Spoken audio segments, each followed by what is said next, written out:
Jaime Lannister stood upon the highest balcony of the Red Keep, a slender figure carved against the sprawl of King's Landing. The sun was fading in the west, setting the sky ablaze with streaks of blood orange and dusky purple. In that half-light, he felt acutely the absence of his sword hand. He had grown accustomed to the phantom ache, but tonight it flared stronger than it had in years. Beneath him, the city murmured in its multitude of voices, a tone of both hope and hopelessness that perpetually clung to the ancient stones. He let out a breath he had been unconsciously holding. This was the first evening of his reign as King of Westeros, though the realm was too fractured for that title to mean much yet.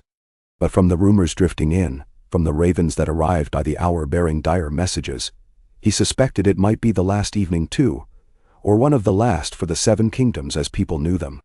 He closed his eyes. When he opened them, he beheld a world changed by war and betrayal, shaped by heartbreak and vengeance, haunted by old oaths and older curses. 1,000 memories swarmed his mind. The day he had first joined the King's Guard as a youth lusting after glory, the day he had lost his hand, the night he had confessed his shame to Brienne, the times he had held Cersei close, though the woman was gone now, gone in both flesh and spirit. He could still recall the darkness in her final gaze, the same darkness he imagined glimmering in the eyes of the Mad King when he thrust a sword through his back. The same darkness Jaime saw whenever he looked in a mirror and recognized the shadow of what he might yet become. King. It sounded almost ridiculous to his own ears. He turned away from the balcony's edge and retreated inside. The hall beyond was as tall and cold as he remembered from his boyhood days visiting the Red Keep. Torches jutted from sconces on the wall, their light dancing across the polished stone floor. The tapestries that remained, those that hadn't been burned or seized during the last outburst of war, depicted the Targaryen dragons, their eyes and wings as fierce as living beasts. Jaime's footsteps echoed in the hush. He passed a handful of servants whispering in corners. Their eyes were guarded, uncertain. He offered them a curt nod, but they scurried away into the gloom as if uncertain whether to bow or run. He found himself in the great hall, once the seat of power for kings far greater, or at least more confident, than he. Moonlight sifted in through high, narrow windows, illuminating the Iron Throne. An ugly thing, it loomed in the flickering half-light like a monstrous creature. Jaime approached it slowly, remembering how it had pressed on his mind all these years. He had never wanted it. It was the seat of a tyrant he had killed, the seat of men and women whose ambitions had torn the Seven Kingdoms apart. Yet, here he was, face to face with it. The knowledge that he had come to this moment after so many kings had died, Renly, Joffrey, Robb, Stannis, Tommen, and more, unspooled, like a tapestry of sorrow in his mind. Each death a stepping stone to this hush of finality. Jaime felt a hollowness in his chest, the same emptiness he once felt after discarding his famous Lannister armor and wearing the white cloak of the King's Guard. In a moment of stubbornness, he reached out with his golden hand and skimmed the metal edges of the throne. The jagged spikes caught moonlight and torchlight alike, shimmering in a deceptive splendor. Some still saw this monstrous chair as a symbol of rightful power. Jaime knew it was only good for cutting men to ribbons. He had helped seat more than one pretender upon it, and in the end, every occupant paid in blood. Perhaps it was his turn now. He stepped back from the throne, looking at it from a distance, and felt the strangest urge to laugh. Of all men, he had become king. Jaime Lannister, the Oathbreaker, the Kingslayer. It was a cosmic jest, the type of joke the gods must enjoy. He felt the weight of his new crown. It was fashioned hurriedly from the melted remains of Joffrey's crown and Tommen's. Or so the smith had insisted. A sign of forging anew, he had called it. A sign of the realm uniting old and new. But in Jaime's mind, the crown was simply another circle of metal, hammered into a shape that would eventually break whoever wore it. Yet if the realm demanded a king, if chaos demanded a focus, he would bear it. He was no longer the same man who'd pushed a child out of a tower window. That man had been selfish, vain, arrogant beyond measure. This man, older and far more scarred, could feel the gulf of memory yawning beneath every footstep. He dared to believe, changed by losses he could never recover from. But Westeros needed something to bring it back from the brink of yet another war. Jaime found that many people, especially those who had survived the winter storms and the brutal conflicts, were simply too tired to keep fighting. If by some bizarre twist of fate, it was Jaime Lannister who might hold them together, then so be it. He knew it wouldn't be easy. Many lords despised him, more mistrusted him, and most had their own ambitions. The Stormlands were in disarray. The North was fractious, rumors spreading of a new warlord challenging the Stark hold. The Vale remembered how the Lannisters had scorned their neutrality. The Riverlands had known naught but tragedy for years, and the Iron Islands. Jaime suppressed a weary sigh. It was all too much. A broken puzzle, with half the pieces missing. But if he could stitch this realm together, if he could be half the king he had once dreamed of serving, he might at least find some measure of redemption. He needed to try, if only for that inner boy who had once believed in chivalry. That was how he thought of it as he left the Great Hall. A vow he made silently to himself. He had once been ridiculed as the Knight of the Golden Hand, a half-cripple, unsuited for the battlefield. Now, he was the king of Westeros. A monstrous irony. And though the crown weighed upon him, it might offer him the chance to serve as more than a killer. He strode along the corridors and reached his solar, where he had asked to meet Lord Tyrion Lannister. Jaime's younger brother now wore the colors of House Lannister more openly than he had in years. There was a time when Tyrion had fled King's Landing after being falsely accused of murder, had traveled the world to find meaning, and had returned only after half the monarchy had collapsed. Tyrion was awaiting him by the hearth, a goblet of wine in his small hand. The shadows danced across his misshapen features, yet his wits were as sharp as ever. "You're late," Tyrion remarked, swirling the wine. "I was beginning to think you'd jumped off the battlements. Some might call that a merciful end to this farce." Jaime closed the door behind him. "Perhaps I considered it," Tyrion snorted. "That would have disappointed quite a few people. Imagine the scandal, the new king leaping to his death before the realm can drown him in petitions. Now, you'll have to live with the consequences of this turn of events." Jaime studied his brother's face. "You don't approve." "It's not about approval," Tyrion said, downing a gulp of wine. "I've seen enough to know kings come and go. You don't have a dragon's name, you don't have a line of loyal bannermen, and you don't possess an aura of divine right. But perhaps your tarnished legend will serve you in a different way. Gods know we've tried everything else." "It's too soon for cynicism, brother," Jaime said, walking to the hearth. He stared into the flames, finding them mesmerizing in their dance. "The realm needs peace. I won't cling to the throne if it only leads to more bloodshed. The last thing Westeros needs is another tyrant. If my being here will unite the lords under a single banner, then, well, let's see if they'll accept a Lannister." Bell. Tyrion's expression was difficult to read. "They may accept you, or they may kill you at the first opportunity. Your renown goes in many directions. Still, I have my part to play, don't I?" "Yes." Jaime set his jaw, bracing himself. "I need you as my hand." "Your hand?" "Surely you jest." Jaime turned to face him. "Who else can I trust? Who else is cunning enough to steer these broken pieces into place? If this is to work, I need your sharp mind." "Then?" Tyrion hesitated, his gaze flicking down to the wine. Then he stepped forward, setting the cup aside. "A crippled king and a dwarven hand. That might make for some interesting small council meetings." A ghost of a smile tugged at Jaime's lips. "It certainly will." Tyrion sighed. "Fine. I'll accept. Though I suspect this is an honor that may get me killed sooner than if I merely lingered around whorehouses and libraries." Jaime's voice softened. "Thank you. If we fail together. But if we can restore a measure of peace, perhaps we can prove the rest of the world wrong about us." "Then no one." Tyrion inclined his head. "Then we have work to do." Outside the solar, the night pressed in. Jaime felt as if a cloak made of shadow were settling on his shoulders. And somewhere in the back of his mind, he thought of Brienne, of whether she was still out there, forging her own path. He had heard rumors that she'd become the lady commander of a small order of knights scattered across the Reach, championing the powerless. A noble cause. A better cause than the petty squabbles of kings. Jaime closed his eyes for a moment. In a different world, he might have joined her. But in this one, his fate had taken a different turn.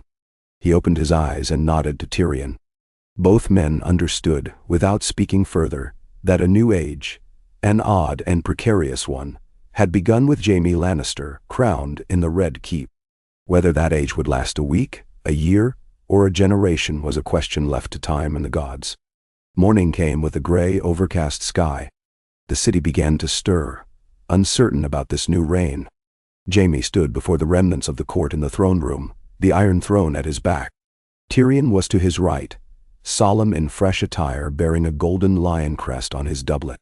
They awaited the arrival of the lords who had agreed to attend the first royal audience under King Jaime. Rumors said that a few prominent houses might show, more out of curiosity than loyalty.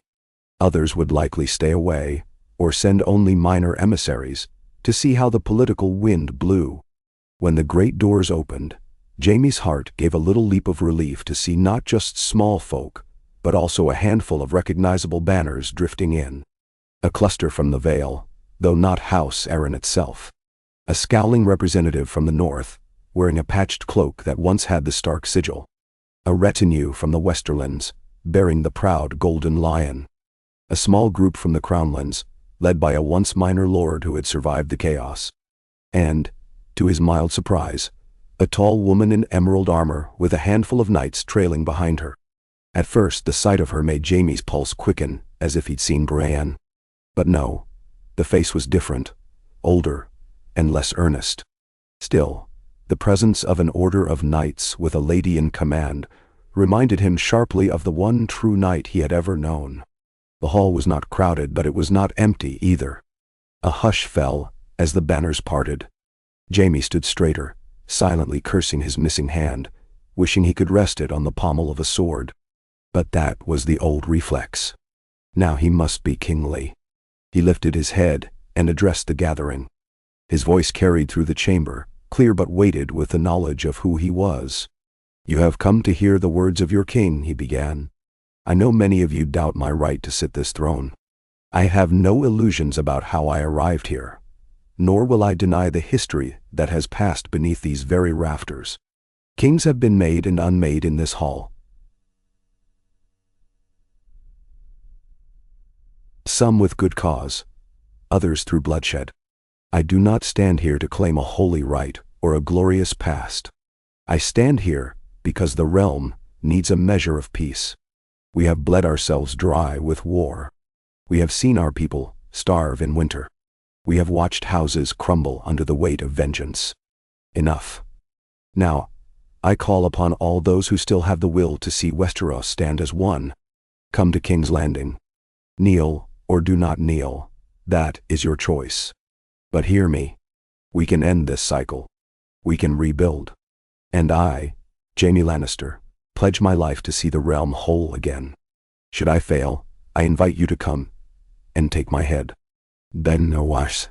A ripple went through the crowd. Murmurs, a few discontented looks, but also a sense of cautious hope. Tyrion stood off to the side, his keen gaze flicking between the attendees, studying every reaction.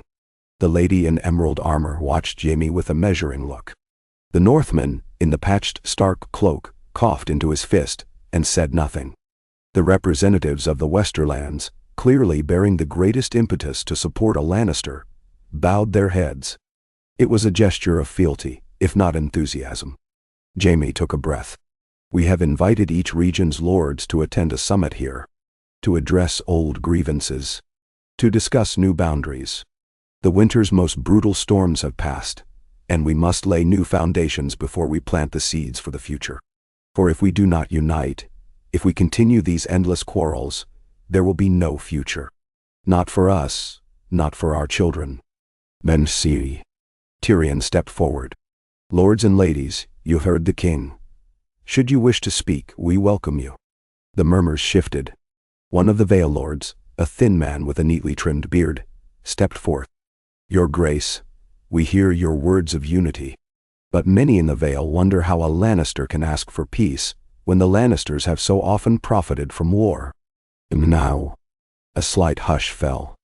Jaime lifted his gaze, meeting the man's eyes. I do not deny my family's history, but we are at a crossroads, Lord. Lord Ronald Breakstone, the man supplied. Minor branch of House Royce by marriage. Lord Breakstone, Jaime repeated. We stand on the edge of ruin. None of us have clean hands. I would not pretend mine are unstained. But if you would ride with me instead of against me, I pledge to use what power I have to lift us from these ashes. We Lannisters know gold, and we know how to raise armies. I would see that gold put to rebuilding roads and healing the wounds of war. The steps to forging peace will not be small, nor easy. But if the Vale will join me, you will find an ally, not an enemy. And wow. Breakstone studied him. Then he nodded slowly and withdrew. A moment later, the envoy from the north spat on the floor, though not too conspicuously. Jaime tensed, expecting some harsh rebuke. But the man only said, well, it can't be worse than the last few kings. We'll wait and see. Jaime suppressed a wry smile. That was as close to an endorsement as one might get from a Northman these days. The rest of the proceedings continued in a similar vein. Reserved acceptance from some, grudging caution from others. But none issued an outright refusal or threat. At day's end, Tyrion turned to Jaime, his expression faintly astonished. No one tried to kill you. That's a good first day, all things considered. Jaime exhaled, his tension slowly easing. Yes, though the real work hasn't even begun. In the days that followed, ravens were sent across the realm, summoning lords to King's Landing. Jaime spent countless hours in council chambers with Tyrion, drawing up proposals and clarifying alliances. The newly minted hand offered wry commentary at every turn. But behind the sarcasm, Jaime sensed a flicker of genuine hope. Tyrion began drafting letters promising fair terms for trade, reparations for lands ravaged during the wars, and a more balanced governance. Jaime, for his part, turned to the tasks of reorganizing the city watch, an essential step in ensuring that King's Landing did not devour itself before stability could be reached. The city's small folk were apprehensive, but quick to find advantage. The markets thrived once more, especially when caravans of grain and salted fish arrived from the Westerlands and the Reach. Jaime authorized the distribution of supplies at lower cost, incurring no small expense to the crown. Gold, he realized, might buy loyalty in the short term, but it was also a finite resource. Sooner or later, the realm would need genuine unity. But in these initial steps, feeding hungry mouths and pacifying unscrupulous merchants was a critical start. Within a fortnight, more lords trickled into King's Landing. Some came with small entourages, and some arrived quietly to gauge the new king's temperament. Jaime kept a carefully crafted facade of patient courtesy in every meeting. Even when an elderly lady from the Stormlands demanded compensation for her lost keep, he listened. Even when a brash knight from the Riverlands challenged Jaime's right to rule, referencing the slaughter of the Tully bannermen years ago, the king calmly explained he intended to address past grievances through a fair council, not the sword. Each day, the throne room was filled with pleas, complaints, bargains, and requests for boons or titles. By the time the sun set, Jaime felt more exhausted than he ever had on a battlefield. Yet every evening, Tyrion would join him in private, and they would share a drink and assess what small progress they had made. As the weeks passed, a sense of guarded optimism spread. There were murmurs that King Jaime was, at least, not as cruel as some of his predecessors. The small folk appreciated that no new tax had been introduced in King's Landing yet. The gold cloaks, restructured under Jaime's watchful eye, began patrolling with more discipline instead of terrorizing the crowds. Word spread that the king had visited a portion of Flea Bottom to see the living conditions himself. Though the gesture might have been symbolic, it inspired a modest warmth toward the new regime. And always at Jaime's side, though often overshadowed by the king's golden presence, was Tyrion, the diminutive hand with a brain sharper than any sword's edge. Behind the tapestry of small mercies and gestures of goodwill, Jaime wrestled with the haunting suspicion that it would all come undone. A realm so fractured did not stitch itself together in a few meager months. The Targaryens had once ruled by dragonfire, the Baratheons by conquest, the Lannisters now by a tenuous combination of gold, negotiations, and an infamous name. Only time would tell if it was enough. One morning, Jaime awoke from an uneasy dream of wildfire and screams, a dream that recalled the day he ended the Mad King. He dressed slowly in his royal garments, simpler than most would expect of a king. He found rich velvet stifling, preferring a more practical attire in burgundy and gold, the Lannister colors, but with minimal ornamentation. The crown itself he wore only for official audiences. The scar of his missing hand tugged at him as he flexed his golden fingers in front of a mirror. The face that stared back at him was lined with new worries. He'd always been handsome. He knew that from youth, but the years had etched a story of regrets and battles, lost as well as won. When he headed to his study, Tyrion was already there, sifting through letters. Westeros must have run out of ravens delivering bad news, the dwarf muttered. The quill factories will run dry at this rate. Jaime shot a questioning look at the nearest pile of parchment. Anything noteworthy? Tyrion scanned a letter. One from the Iron Islands. Something about a new self-styled king who's popped up like a barnacle. You know how they are. Every few years, another attempts to grab power. But their resources are meager these days.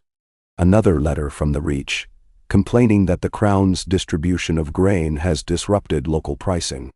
They're demanding compensation. And a third that came in from across the narrow sea. Someone in Pentos suggests a marriage alliance with... Tyrion paused, his eyebrows arching. A niece of the late Prince of Pentos, apparently. Probably nonsense. Jaime rubbed his forehead. He felt a headache forming. We can't marry ourselves to foreign powers. Not yet, anyway. Our realm is barely stable. Our first priority is to ensure no immediate rebellions. Let's see what we can do about the Iron Islands. Now. And, as you wish, Tyrion said. Though I suspect the Greyjoys or their pretenders will simmer in discontent for a while. They always do. By the way, you asked me to keep you informed if any unusual visitors arrived in the city. Jaime's gaze sharpened. Yes? Tyrion smirked. Well, I hear rumors that a certain tall knight with a silver sword has been seen at a minor inn on the Street of Flower. One with a battered shield that might bear a sapphire on it. I'm told the knight is traveling with a group of silent novices. Sounds like a story you'd appreciate. Bentor. Jaime's heart thudded. Could it be Brienne? The sapphire shield reference was unmistakable. Once, the Maiden of Tarth had borne such heraldry. He had heard scattered tales of her continuing to uphold her vows across the realm. But hearing that she might be in King's Landing, and that she had not come to the Red Keep, made him feel strangely uneasy. He forced calm into his voice. Thank you. We'll keep that in mind. But let's not announce anything official. If she, this night, wants to speak with me, they'll come. Then so. Tyrion gave a sardonic half-smile, as if reading Jaime's thoughts. Of course. We'll proceed delicately. The day crawled on with more audiences, more bickering in the throne room. A petty lord demanded restitution for a plundered hamlet. A merchant sought a royal endorsement to open a new port. A group from Dorne arrived, bearing the Sun and Spear sigil, though no high-ranking Martell was among them. Their spokesman expressed vague neutrality, neither swearing fealty nor hostility. Jaime endured it all with cool composure, though inside he felt the frustration building. Peace required compromise. Compromise exhausted him in ways that swinging a sword never had. That evening, after dismissing the last petitioners, Jaime found himself alone in one of the Red Keep's quieter gardens. Autumn had begun to settle, but the city's climate was mild enough that a few late-blooming flowers persisted, defying the onset of colder nights. A scattered array of torches lit the garden's pathways, and he could see his breath in the faint chill. He walked among the trimmed hedges and tried to clear his mind of the endless swirl of demands and politics. He reached a small stone bench by a fountain shaped like a lion's head. There, he sat, running his golden fingers across the smooth stone. Even after all this time it still felt foreign to him, as if he were a guest in his own skin. He closed his eyes, breathed in the floral-scented air. His mind drifted to an image of Brienne. How she had once towered over him, glaring with those earnest blue eyes, as she preached about honor and vows. He wondered if she still believed in those things as fervently as ever. He wondered if he had any right to call himself honorable now that he was king. He recalled, too, the closeness they had shared in the darkest of times, forging a bond he never thought possible. "Jaime," came a quiet voice from behind him. He turned, heart hammering. The torchlight revealed a broad-shouldered figure in modest but well-maintained armor, cloak drawn tight. Her blonde hair was cropped shorter than he remembered, though it still gave her an air of practicality rather than the courtly elegance typical of ladies. She bowed her head, but she did not kneel. It was Brienne of Tarth, in the flesh. A swirl of emotions caught in Jaime's throat. He rose from the bench, noticing how the torchlight played on her face, revealing new lines of worry or sorrow. "I heard rumors you were in the city," he said, schooling his voice to be steady. "I arrived quietly," she replied. "My duty is not to any court or throne. I came to see if the stories were true, that you had become king." "And now?" He gave a humorless laugh. "True enough, though I can scarcely believe it myself. King Jaime." "Sounds ridiculous, doesn't it?" She studied him, eyes flicking to his crown, which he had not removed since leaving court that evening. "It's unexpected. After all that's happened." Jaime felt the need to offer an explanation. "I didn't usurp the throne, if that's what you fear. The realm was in chaos. There were no surviving Baratheons with a claim. The Targaryens are gone.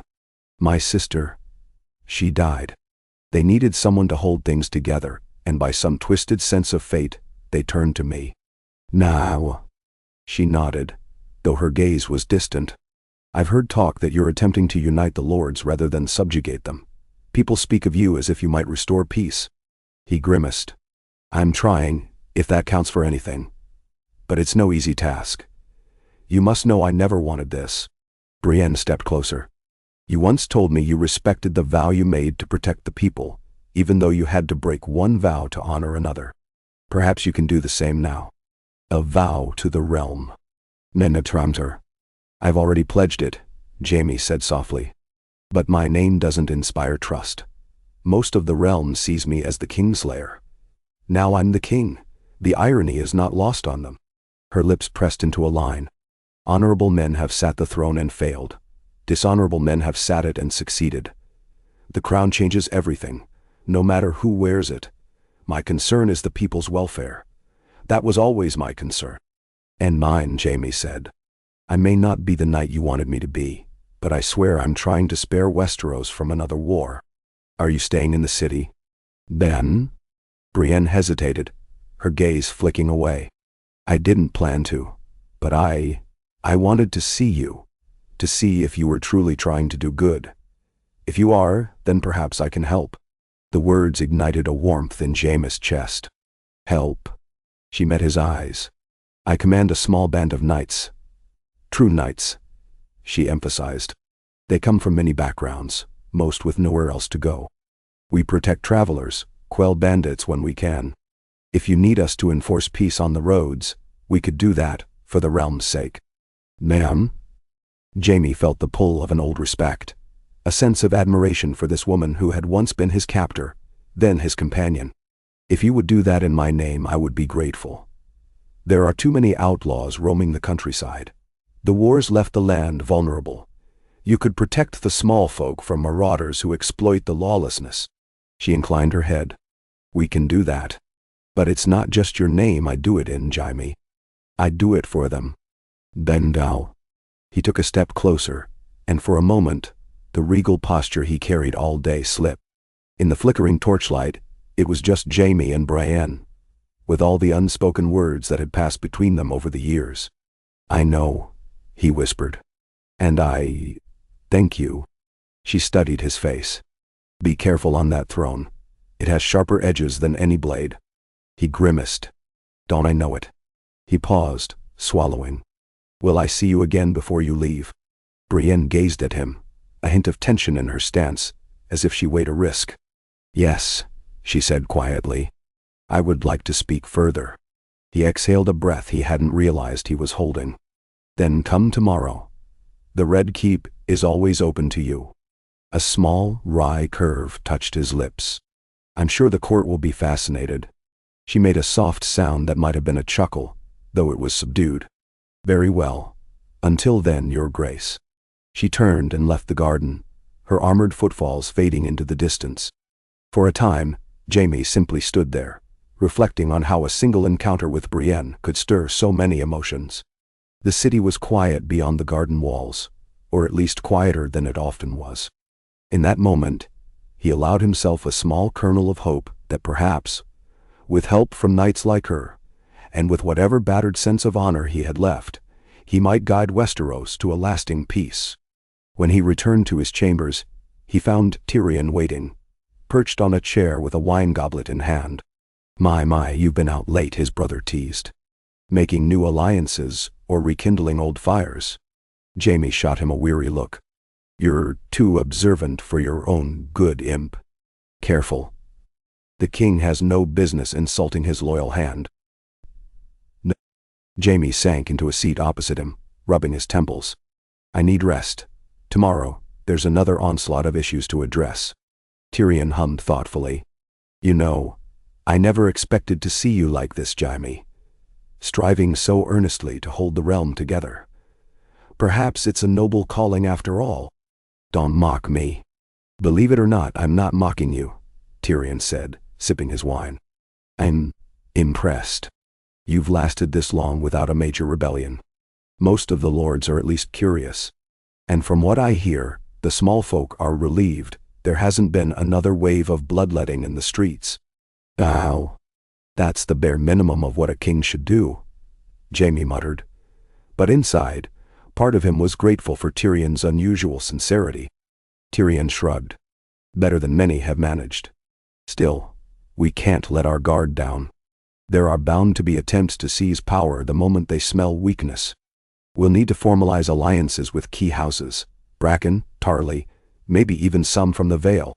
If we can get them to sign a new compact, something that ensures trade and mutual defense, then we might see stability for a time. But it requires constant vigilance, Brother Dot." "Ben Dowand." Jaime nodded, letting out a long breath. "Then tomorrow, we begin forging that compact. I'll have the scribes draft an outline for the lords to debate." Tyrion raised his goblet in a mock toast. "To forging new paths, then." Late that night, Jaime dozed fitfully, haunted by the fear that all his efforts might collapse if he misstepped.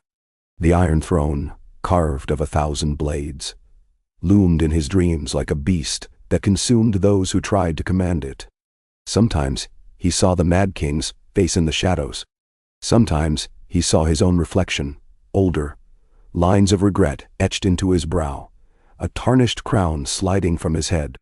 Yet morning arrived, as mornings always do, chasing away some portion of the night's phantoms. Jaime rose, dressed, and prepared to hold another series of audiences. The day passed in the swirl of duties, hearing disputes, approving small grants of land, negotiating minor trade routes. Tyrion's presence was a constant anchor. The two had discovered a certain rhythm, Jaime's regal posture and straightforward manner, balanced by Tyrion's clever retorts and nuanced handling of lords' demands. In the late afternoon, Brienne visited the Red Keep. There was an uncomfortable moment when the king's guard, those knights who had replaced the old ones, hesitated, unsure whether to admit her without first requiring her to relinquish her sword. But Jaime had already instructed them that she was to be allowed. When she appeared before him, wearing a simpler cloak and no helm, the watchful eyes of courtiers followed every step. Some recognized her from the war. Others whispered about the tall woman who once served Lady Catelyn Stark, a figure rumored to have bested the Hound, or so the tales went. Jaime dismissed most of the courtiers and invited Brienne to walk with him in the castle yard. He explained that many lords had arrived or were en route to attend a formal council. He asked if Brienne would remain in the city to share insights on how best to protect travelers and villages. She agreed, though Jaime could see the flicker of discomfort in her eyes at staying too long within the machinations of King's Landing. She had never thrived in the realm of whispers and intrigue. As they paced around the courtyard, where young squires practiced swordplay, Jaime felt a wave of nostalgia. Once upon a time, he had been among such squires, brimming with arrogance, unstoppable in his quest for knighthood. If only that naive boy could see him now. "You look well," Brienne remarked quietly. "So do you," Jaime replied, though in truth he noted the subtle exhaustion in her face, the weariness that came from long roads traveled with no place to call home. "This city can be a viper's nest. Are you sure you wish to stay? I can endure vipers if it means helping the realm. Besides, my knights could use some rest, and there are issues of banditry we could coordinate on. If the new king, if you truly intend to restore order, will be needed." Her honesty was both comforting and disarming. Jaime considered how, a lifetime ago, he might have flirted or thrown a barbed jest at her expense. Now, the words that came to him were different. "Your help is welcome," he said, "and your men will be compensated by the crown for their service if you like." She frowned. "That's not necessary. We aren't mercenaries." "I know." He set a hand lightly on her arm, ignoring the curious glance of a squire across the yard. "But it's only fair. You're protecting the people, providing a service the crown should be responsible for. At least accept the resources you need: provisions, fresh horses, armor repair. That much we can do." "Now?" A moment's hesitation. She nodded. "Very well." Tension lingered in the air, as though countless unspoken words hovered between them. Jaime wanted to tell her that wearing this crown and sitting on that throne was the heaviest burden he'd ever borne, heavier than any gilded armor. He wanted to ask if she believed he could truly be worthy of leading a realm. But he swallowed those questions, uncertain of the answers. Instead, he said, "Walk with me to the outer walls. There's something I want to show you." "Nonsense." She looked puzzled, but followed him up a winding staircase to the ramparts that overlooked King's Landing. The day's light was turning golden, the city's rooftops gleaming. In the distance, the Blackwater rush cut a path through the land. Jaime stopped at a vantage point, where they could see out across the fields that once hosted epic battles. He gestured. "We've begun clearing the outlying farmland of debris left from the wars. Once that's done, we'll see if we can bring in new settlers or help the old ones rebuild. I've commanded the gold from the Lannister mines to fund the reconstruction, though the supply is not endless." "Then?" Brienne looked at him, then at the lands beyond the walls. "If you can make it safe for farmers and small folk to return, that would be a true victory, far more meaningful than any single battle." "That's what I'm hoping for," Jaime said. He laid his golden hand on the cold stone of the rampart. "I've spilled enough blood. Perhaps it's time to build instead of destroy." A breeze tugged at Brienne's cloak. "I hope your lord see it that way too." He glanced down, spotting a cluster of small folk entering the city gates below, carrying sacks of grain or goods to sell. He wondered how many of them had lost loved ones in the wars, how many blamed House Lannister for their suffering. For every lord that's reluctant, there might be another who's ready to move on, if only for their own economic gain. A stable kingdom is profitable for the wealthy. She nodded. "I'll remain as long as it takes to ensure the roads are safe. After that, I must continue my own quest to uphold my oath." "And then done?" He knew she referred to the vow she had once made to Lady Catelyn, the vow to protect Sansa Stark and serve the remnants of House Stark. Jaime had heard that Sansa was far north, beyond Winterfell, forging alliances of her own. The north was its own tangled web, one that Jaime had not yet firmly grasped. "If the day comes that you need to go, I won't stand in your way," he said quietly.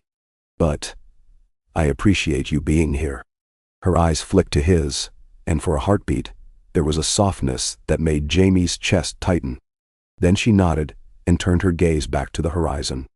Over the next week, more lords arrived for the summit. The Red Keep bustled with activity reminiscent of earlier reigns. But the difference now was the wariness that tinged every conversation. The memory of betrayal and regicide lingered like a ghost in these halls. Jaime met with each new arrival, determined to show them courtesy and a willingness to negotiate. Tyrion orchestrated the seating arrangements, ensuring that lords who despised each other were placed at careful distances, a delicate chessboard of personalities and ambitions. At last, the Grand Council convened in the refurbished hall that had once been used for sessions of state. Lords from the Reach, the Stormlands, the Westerlands, the Riverlands, the Vale, and even a nominal representative from the north were present. Dorne sent an emissary with an elaborate cloak of orange and gold. The Iron Islands did not send a formal envoy, but a lone captain arrived, scowling beneath a salt-stained beard. He refused to remove his axe before entering. Tyrion insisted it be taken from him. The man reluctantly complied, though he spat at the guard's feet. Jaime presided from a high seat that was far less imposing than the Iron Throne, flanked by Tyrion, who took notes on a roll of parchment. One by one the lords aired their grievances and demands. The Riverlands needed help rebuilding their burned villages, wanting the crown to provide laborers and coin. The Stormlands demanded a renewed alliance to ensure no more Lannister aggression. The Vale expressed interest in forging trade routes to King's Landing, provided the crown guaranteed safe passage through the Riverlands. The Westerlands, naturally, were more cooperative, but they balked at the suggestion of lowering certain tariffs. Dorne was distant, still simmering with old resentment for the deaths of their ruling family, but they hinted they might consider trade in spices and rare fruits if the crown recognized certain boundary claims. The Iron Islands wanted freedom to raid coasts without retribution, a proposition Jaime firmly denied. Tempers flared. Voices rose. But there was no outright violence, not yet. Jaime held each discussion together with the promise of a larger unifying pact, a new charter that recognized the autonomy of each region while demanding mutual defense. He borrowed certain ideas from the old Targaryen structure, though stripped away any claim of divine or dragon-based authority. He listened as Tyrion deftly maneuvered through each point of contention, seeking a workable compromise. Hours turned into days, with tensions rising and falling like the tide. The city around them seemed to hold its breath.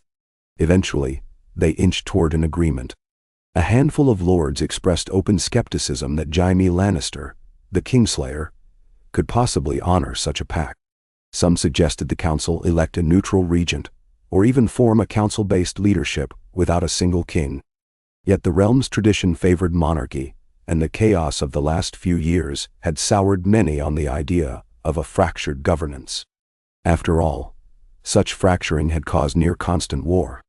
If a Lannister's gold could grease the wheels toward a stable peace, perhaps it was worth giving Jaime a chance.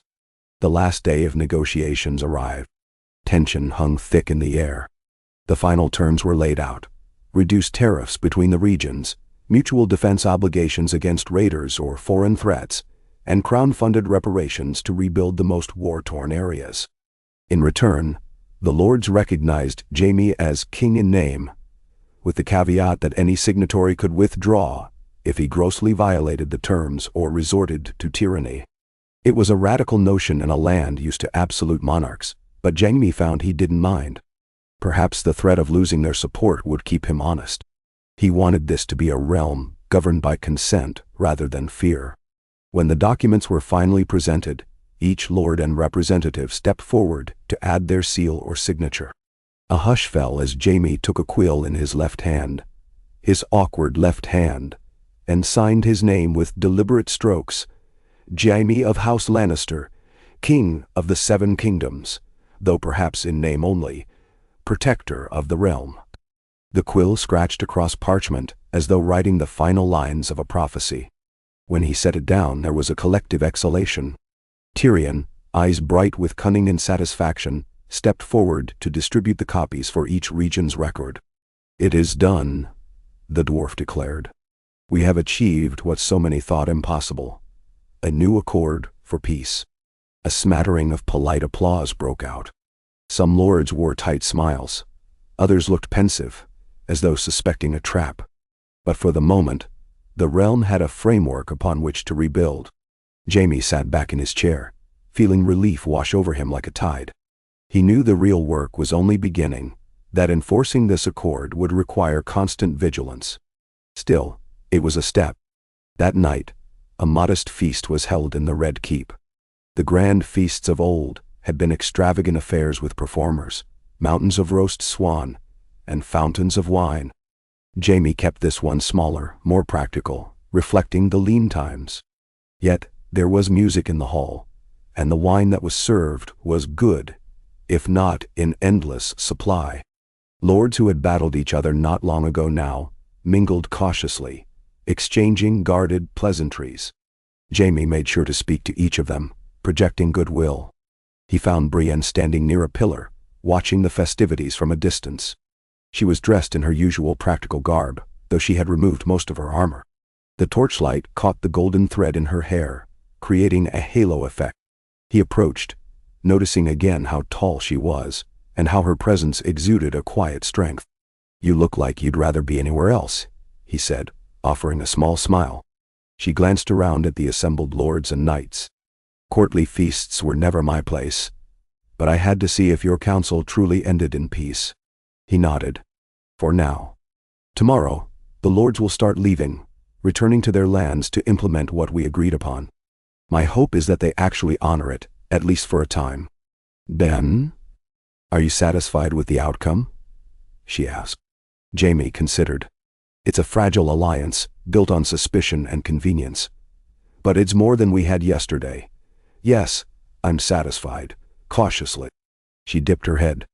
"Cautious is wise."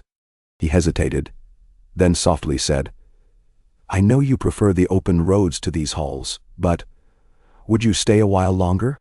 There's much to do, and your presence, your counsel, helps me remember what's worth fighting for." "Nah." She studied his face. The flicker in her blue eyes made his heart pound. "I'll stay until I'm sure the roads are safer. After that, I can't promise. You understand?" "I do," he said, and his voice held a trace of regret. "But while you're here, I'd welcome your company." She paused, then inclined her head. "Very well." Jaime's tension eased, and for the rest of the evening, though he performed his kingly duties, greeting and thanking the various lords, his thoughts drifted back to the tall woman standing with quiet dignity near the edges of the feast. In the subsequent weeks, the city began to see the ripples of the new accord. Caravans arrived bearing construction materials for the riverlands, shipments of grain from the Reach, and small columns of armed men who pledged to help clear bandits from the King's Road. Some doubted it would last. Others, especially the small folk who had known nothing but war for so long, dared to hope that perhaps a real peace might be on the horizon. Jaime threw himself into the daily duties of governance. He met with builders, blacksmiths, merchants. He sent forth squads of the city watch to patrol beyond the walls, ensuring the safety of laborers restoring farmland. Tyrion oversaw finances, grumbling that they would run out of gold if the old Lannister mines continued to dwindle. Yet each time, he found a new avenue: trade, loans from Braavosi bankers, limited taxes that wouldn't spark revolt. The realm, for the moment,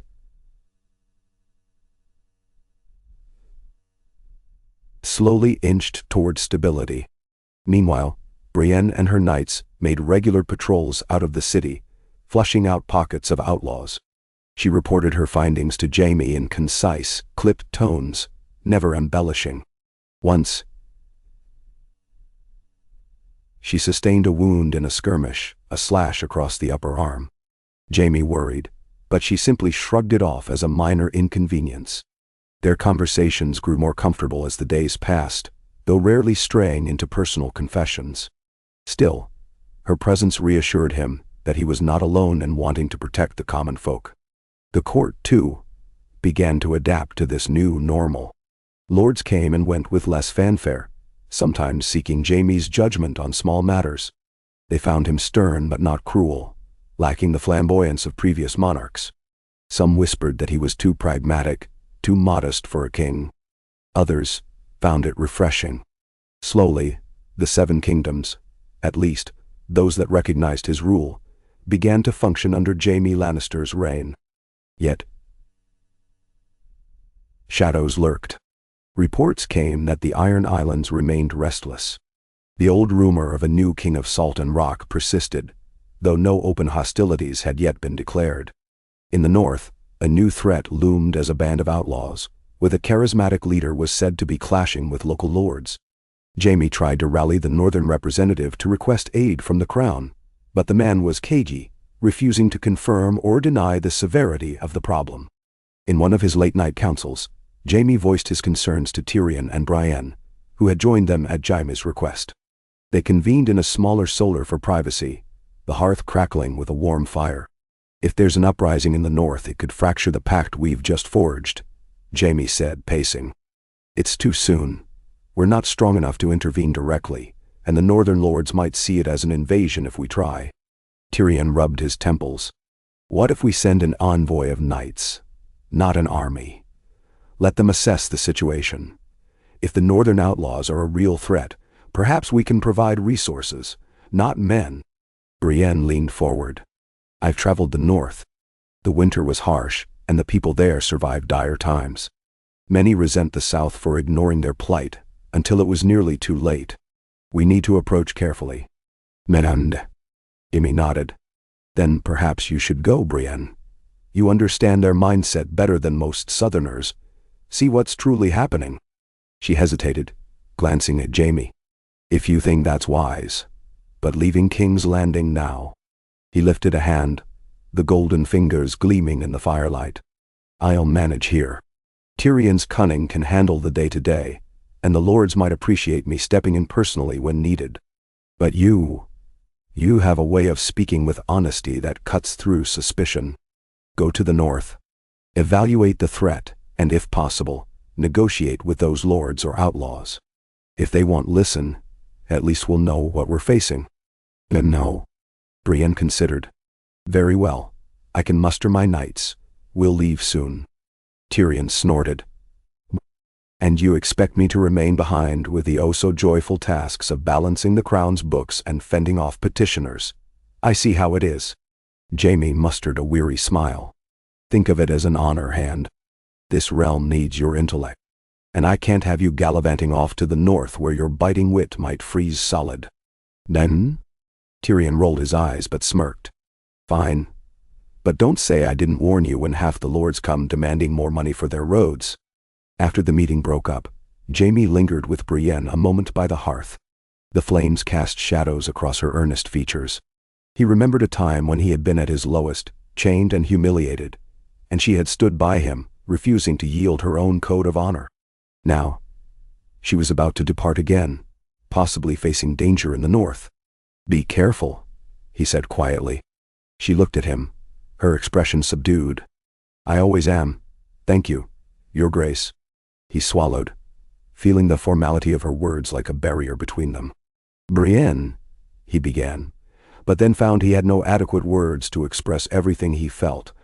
Respect, gratitude, regret, longing. After an awkward beat, he cleared his throat. "Return safely.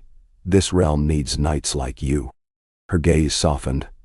"I will return, if the gods allow." She left then, leaving Jaime with the resonance of unspoken thoughts in the flickering light. 2 days later, she and her knights departed King's Landing at dawn, the portcullis rising to let them pass. Jaime stood upon the ramparts, watching as they rode out. His golden hand rested on the cold stone, and he felt a pang of uncertainty. He had never been a man who prayed, but in that moment, he silently sent a wish to any divine power that might listen. Keep her safe. In the weeks that followed Brienne's departure, life in King's Landing continued with its usual swirl of intrigue. Tyrion quarreled with a few lords over missed payments. A small riot flared in Flea Bottom after a merchant tried to corner the market on barley. Jaime intervened with a firm but measured response, dispatching the city watch to quell the disturbance. He insisted on seeing the merchant punished for exploitation, a move that drew some praise from the city's poorer residents, if not from the merchant class. More news trickled in from the broader realm. The Riverlands reported steady progress on rebuilding. The Stormlands remained quiet, focusing on fortifying their coastal defenses. Dorne's emissary sent a letter indicating the possibility of a marriage alliance with a minor Martell cousin, though Tyrion suggested it was more a symbolic gesture of trust than a genuine match, as Dorne valued its independence fiercely. Late one evening, after a long day's work, Jaime found himself alone in his chambers. He removed the crown and set it on a small table. For a moment, He studied the circle of metal, reflecting on how it had come to rest upon his head. Had it truly been fate, or just the realm's desperation? And if fate, what did the gods want of him? He remembered the day, many years ago, when he had sat in this very castle, listening to Mad King Aerys's rants about wildfire, hearing him command the death of thousands. On that day, Jaime had made a choice. He had shed a king's blood to protect innocence. Now, ironically, he was the king himself, and he was determined that no one would have to make that choice about him. Rising from his chair, he walked to the window. The city stretched out below, pockets of torchlight illuminating the streets. Far in the distance, he thought he saw a flicker of the sea. Though the air was chilly, he stood there for a while, letting his mind settle. Somewhere, beyond the horizon, Brienne was riding north. Somewhere in the Iron Islands, a pretender might be plotting an uprising. And somewhere in this city, half the people wondered if King Jaime Lannister was just another tyrant waiting to reveal his true colors. He exhaled. In a world so steeped in darkness and blood, perhaps the greatest act of courage was to try to be better than one's past. He would try. With every sunrise, he would rise and work to mend the cracks in this fragile realm. He would hear the pleas of the people. He would stand before lords who snarled and spat and coaxed them, bribed them, do whatever was necessary to keep swords sheathed. He would do what he had once sworn to do as a young knight, protect the realm from harm. Closing his eyes, Jaime allowed a flicker of hope to kindle. That hope was what set him apart from the cunning and the cruel. If this peace lasted a year, it would be more than the realm had known in too long. If it lasted a generation, perhaps children could grow up not knowing war. That was worth every ounce of strength he had left. He turned away from the window. Tomorrow, the cycle would continue. Audiences, negotiations, letters, decisions that might spark or avert conflict. The realm was like a complex tapestry with threads of ambition, revenge, and longing. Jaime was trying to weave a new design into it, one that might stand the test of time. Whether he succeeded or failed, he would do it with all the resolve he could muster. He removed his royal finery and donned simpler clothing, then extinguished most of the candles. With a final glance at the crown, he blew out the last flame and sank into the darkness of his bedchamber. Outside, a breeze whispered through the towers of the Red Keep, carrying the echo of old ghosts and new promises. Jaime drifted into uneasy sleep, haunted by memories yet bolstered by the faint glimmer of a future less grim than the past. Days stretched into weeks, and the new monarchy under Jaime Lannister navigated the precarious path it had set. Tyrion's missives kept lines of communication open with all corners of the realm, though many wrote back with grudging acceptance. Small improvements kept morale intact.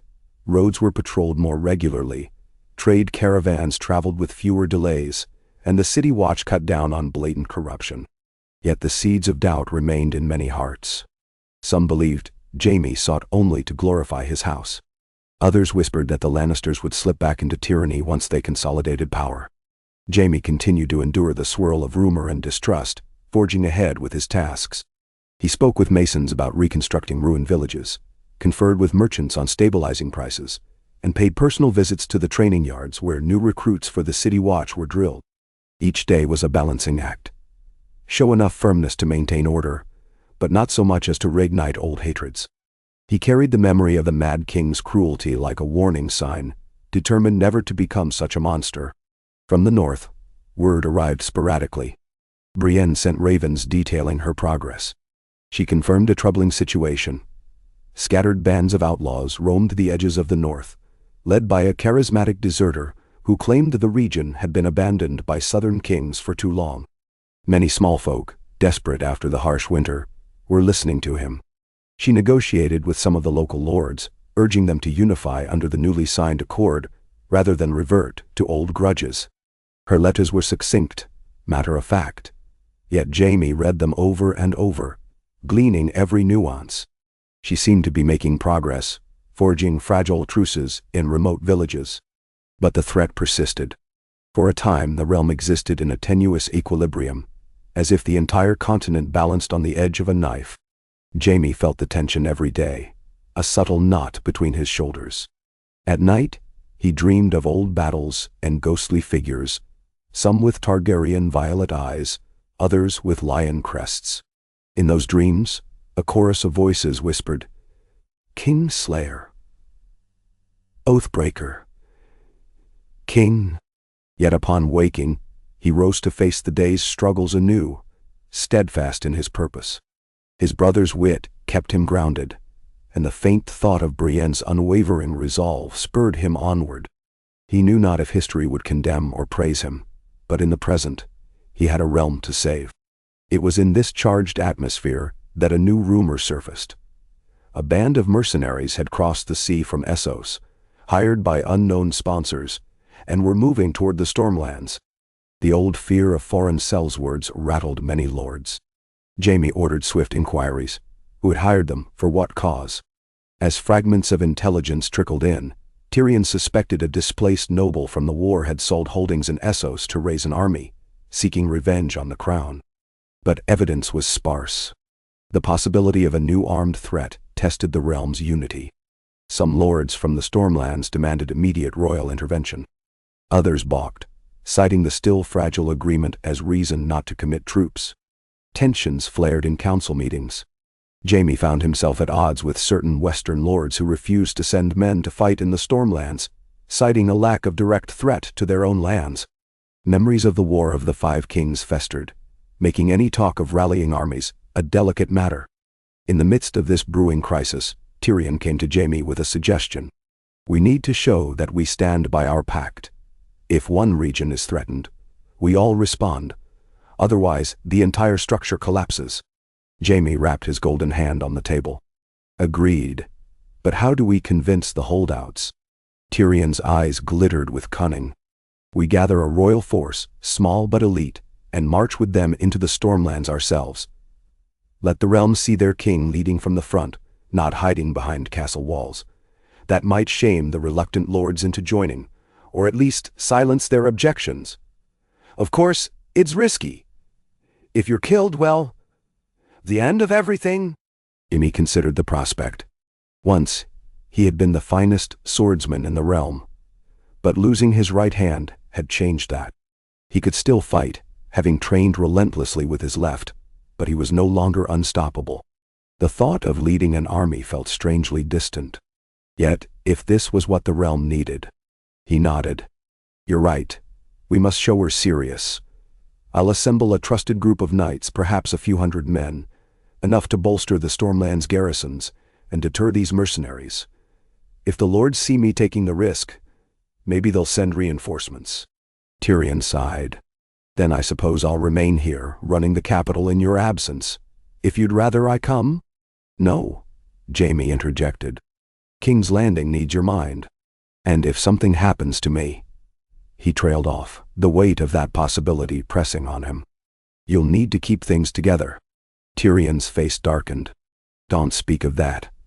I'm not sitting on that damned throne. One Lannister king is more than enough. A grim smirk touched Jaime's lips. Let's hope it doesn't come to that. He paused, thinking of Brienne. She was still in the north, dealing with her own dangers.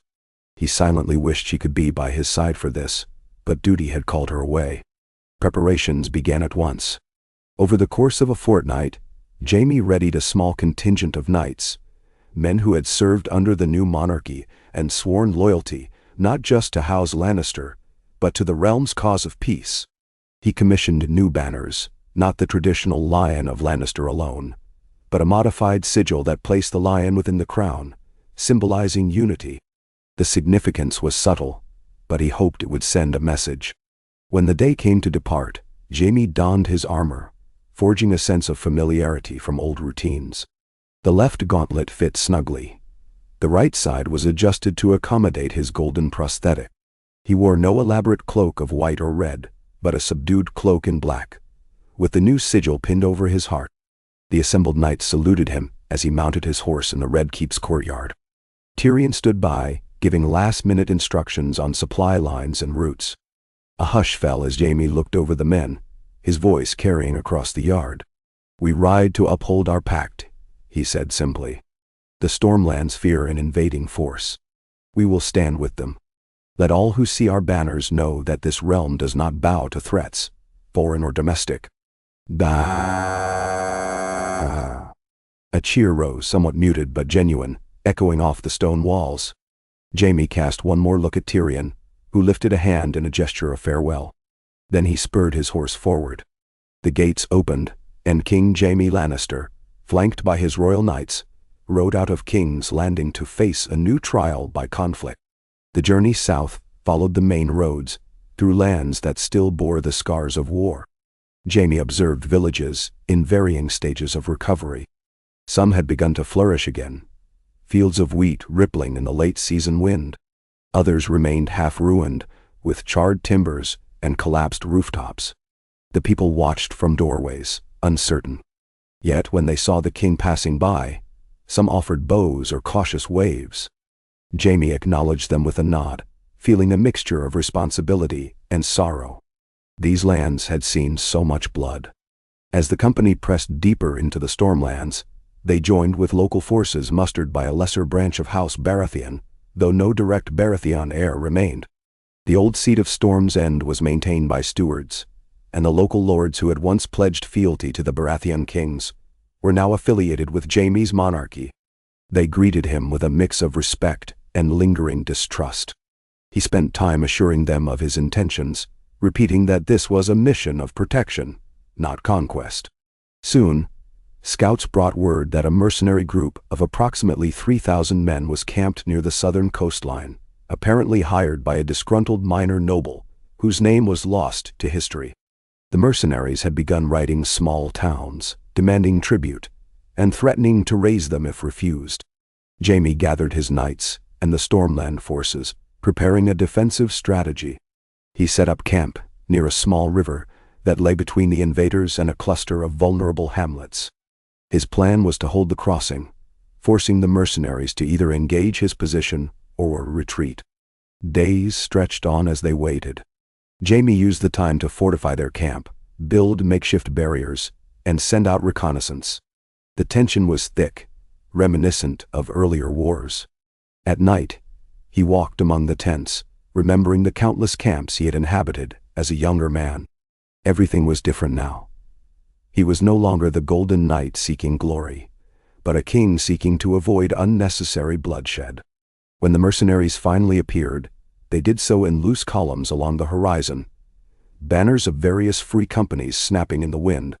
Their leaders sent a messenger to parley, demanding gold or free passage for plunder. Jaime refused. The next day, the mercenaries tested his defenses with small skirmishes. His knights held firm. A standoff ensued, with each side reluctant to commit to an all-out clash. Jaime disliked the waiting game. War, he knew, rarely benefited from prolonged tension. He devised a plan for a preemptive strike, nothing too large, but enough to disrupt the mercenaries' supply lines and erode their morale. One night, under cover of darkness, a detachment of Stormland troops slipped across the river at a shallow ford and assaulted the rear of the mercenary camp. They set fires to supply wagons and scattered the pickets before retreating swiftly. The mercenaries awoke to chaos, losing valuable resources and cohesion. When dawn broke, Jaime arranged his forces in a defensive line along the riverbank, daring the mercenaries to attack. A hush lay over the field as the sun rose. He rode along the lines, offering calm words to the knights. He knew his presence might inspire them, though he felt the old stir of anxiety, remembering he was not the swordsman he once was. But he refused to show doubt.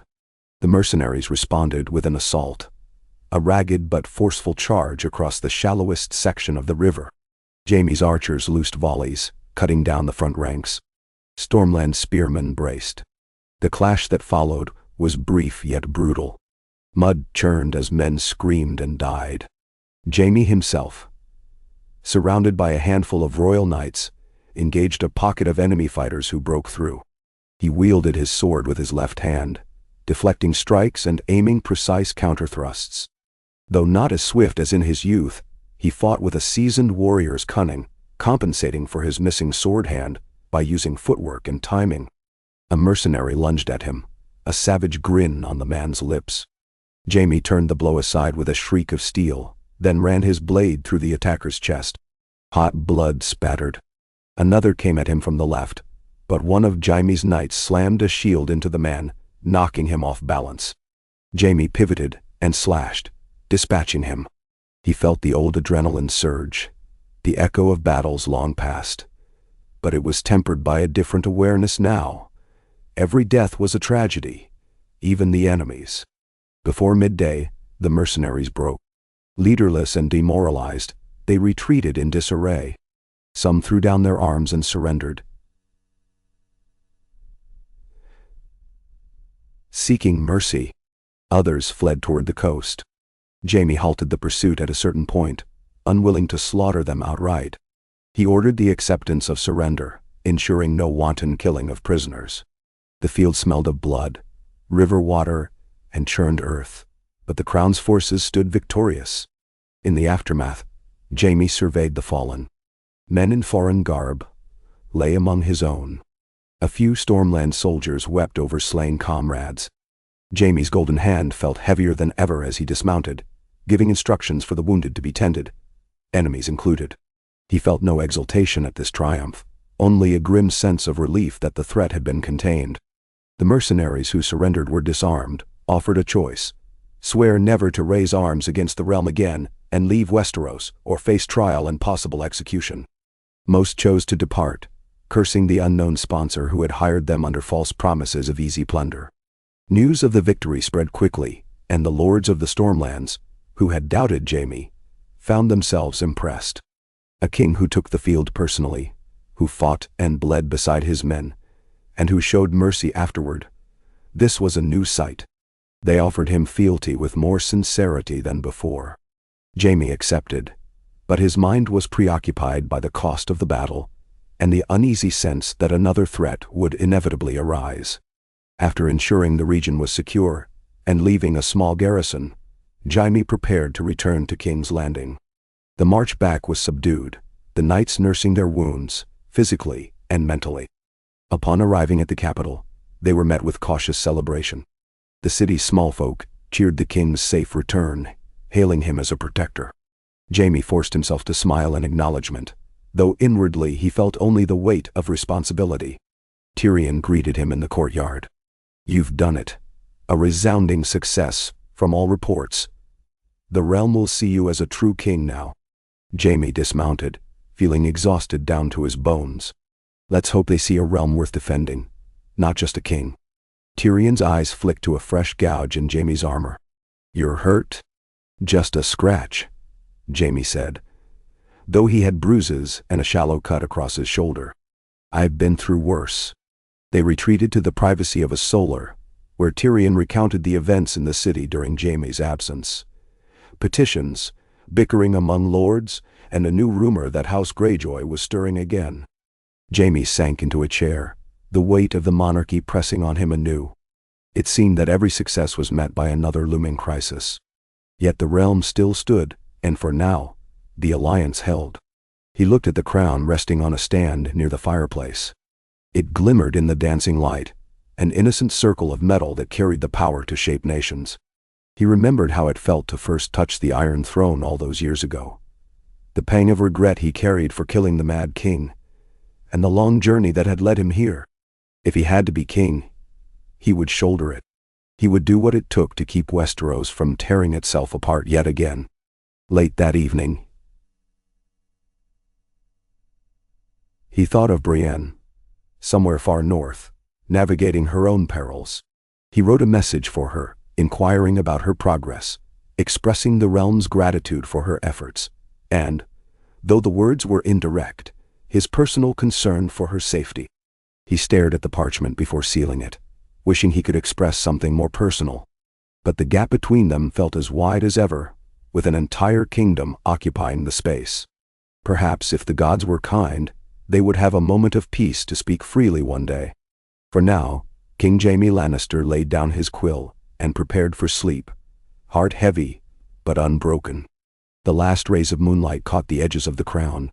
He felt again that haunting sense. He was the Kingslayer, sworn to uphold a vow he had once broken so violently. Yet now, He had a chance, maybe the final chance, to be more than that. To be the last king of Westeros who actually tried to heal rather than conquer. Whether the realm would accept this new vision or devour him like all the others, only time would tell. And so, with each sunrise, Jaime rose to meet the impossible challenge, bearing a golden hand and a haunted heart, determined to guide the Seven Kingdoms toward a dawn of fragile hope. Jaime's dream that night was haunted by a swirl of faces and fragments of distant memories. He stood once more in the throne room of the Mad King, listening as Aerys shrieked for wildfire. The stench of smoke thickened the air, and Jaime felt the old dread clawing at him, the sense that, no matter what he did, the realm would still collapse into flames. His golden hand was slick with blood. Someone screamed. Then the vision shifted, as dreams always did, and he was on the battlefield again, hacking at nameless foes who wore the sigils of families that no longer existed.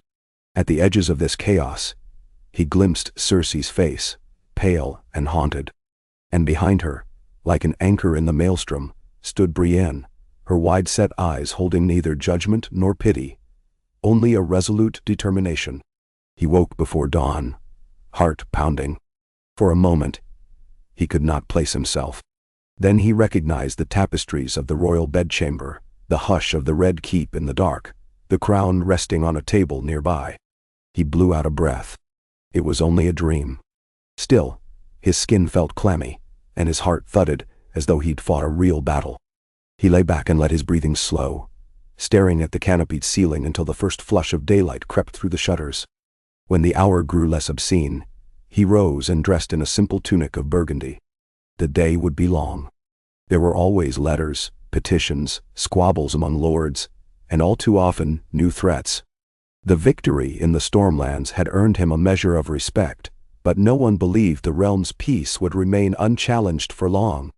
Indeed, Tyrion had reported fresh rumors that the Iron Islands stirred with rebellion, and there were disquieting whispers from the west suggesting certain lords still bristled at Jaime's attempt to share power in a broader council. Some of them viewed autonomy and cooperation as an affront to the old feudal order. More than once, Jaime had heard them mutter, "One realm under the Lannisters, or none at all." He descended to the royal solar, where Tyrion was already poring over the day's messages, an array of parchment scattered about the table. His brother looked up with bleary eyes. A half-eaten piece of bread and a cup of wine sat within easy reach. "You look like you didn't sleep," Tyrion said. "Always too perceptive." "I slept enough," Jaime replied tersely, settling into a chair. "What horrors greet us today?" Tyrion rifled through the letters. Where to begin? The Ironborn trouble grows. They're raiding fishermen off the coast of the Westerlands. Nothing on the scale of a full invasion yet, but if we ignore them, it'll escalate. A certain Lord Miles Blackwood from the Riverlands complains that the Crown's inspectors have overstepped authority in his territory. The city's grain merchants want to form a new guild and are asking for a royal charter that would, conveniently, give them near-total control of pricing. That's only the start. I've a half-dozen more matters lined up. Jaime pinched the bridge of his nose. One crisis at a time. Summon the city's merchants. I won't grant them a monopoly. Let them bargain for a lesser privilege. Menendimrao. Tyrion nodded. A wise first step. The Ironborn, though. We can't keep ignoring them. If your name is Lannister, then every fisherman abducted or drowned off the coast of Lannisport will be laid at your feet. Jaime's jaw tensed. I've tried sending envoys to the Iron Islands, offering them terms under the new accord. They refused. Tyrion shrugged. Ironborn rarely sign accords, especially not with the family that broke them in the past. You have two choices, brother. Muster the fleet and take the fight to them. Or figure out which aspiring Greyjoy or pretender calls himself king this time and pay him off. The first approach means war time. The second requires gold we don't have in surplus. Mendemsandi. Jaime leaned back, crossing his arms. We just fought in the Stormlands. The men are weary. The realm can't endure another war so soon. He paused, considering. I'll send a raven to the Western Lords, asking them to reinforce their coastal defenses and keep me apprised of the raids. If the Ironborn escalate, we'll respond. But not with a full-scale assault unless we have no other choice. Then Swiney. Tyrion pursed his lips. A balanced stance, but you risk appearing weak if you let the Ironborn run rampant. Jaime exhaled. Better that than plunging the realm into another endless conflict. If they want to test my patience, I'll show them how a Lannister can respond. But I'd rather not move first. Fair enough, Tyrion said.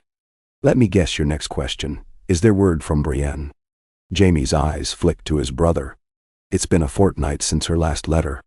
Tyrion thumbed through a small stack of messages. Nothing new from the north, but no dire tidings either. Sometimes no news is better than hearing about a massacre or an uprising. Jaime stood and walked to the window. Below, King's Landing was stirring. In the distance, he could see the waters of Blackwater Bay glinting. I just hope she hasn't run into trouble up there. Ace do we all, Tyrion said gently. Now, if you can spare a moment, we should address Lord Miles' complaint before it grows into a proper scandal. The man threatens to withdraw his signature from our pact if the Crown's representatives continue meddling in what he calls private land. Jaime sighed, already missing the simpler days, when all he had to do was point a sword at a foe. Send for him, we'll hold an audience. Let's handle one crisis at a time. They worked through the morning, meeting with the Riverlands Lord in a cramped audience chamber. A pale, thin man with watery eyes, Lord Miles insisted the Crown's men had infringed upon his local authority by investigating whether farmland repairs were happening as reported. Jaime listened, stifling a surge of frustration. It turned out the Crown's envoys had found evidence that Lord Miles exaggerated the damage to secure extra funds, a petty corruption. With Tyrion's guidance, Jaime brokered a compromise. The Crown would allow local reeves more latitude, but Miles must repay half the gold had taken under false pretenses. It was an inelegant solution, but Miles bowed stiffly and left without severing ties, an outcome preferable to open defiance. The Merchant Guild discussion followed, a tangle of demands. Jaime denied their request for a monopoly, instead proposing a looser association that would still let them coordinate shipments, but not strangle the city's economy. Grumbling, they too yielded. By midday, Jaime was parched, hungry, and mentally spent. The role of king, he thought wryly, was as much about dull arbitration as it was about shaping history. He took a brief respite in the gardens, a small retinue of guards trailing at a respectful distance. Autumn's chill was creeping in, and many of the flowers had withered. Brown leaves littered the pathways. He sank onto a bench near a slender fruit tree. Tucked in his belt was the latest letter from Brienne, nearly 3 weeks old.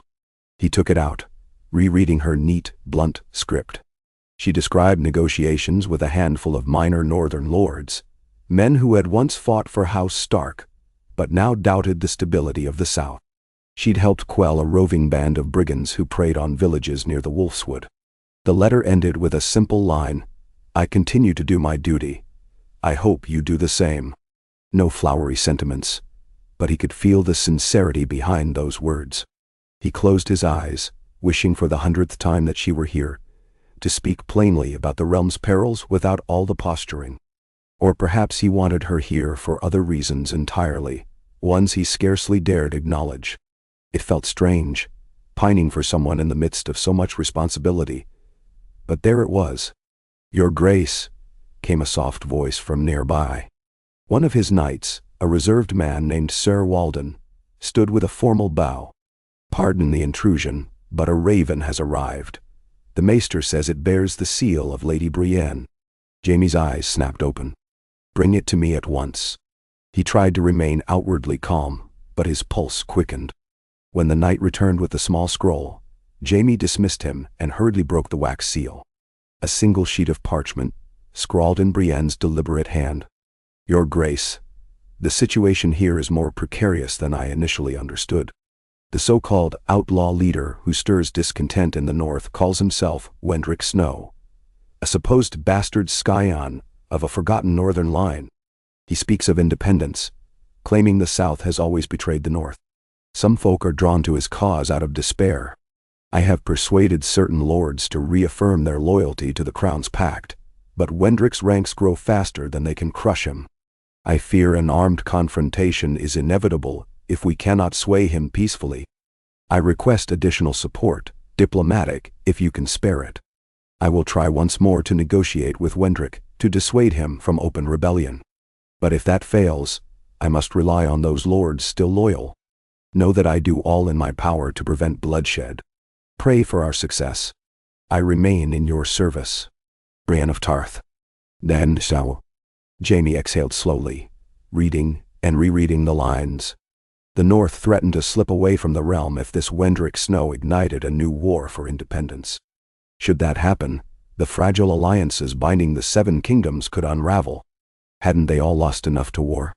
He refolded the letter carefully. If Brienne requested diplomatic support, he would try. We cannot fight on 2 fronts, he murmured to himself. He had the Ironborn rattling around the western coasts, and now a potential northern insurgency. The realm was hardly in a position for a campaign that far away. Best to attempt a diplomatic solution, with a gentle show of force if necessary.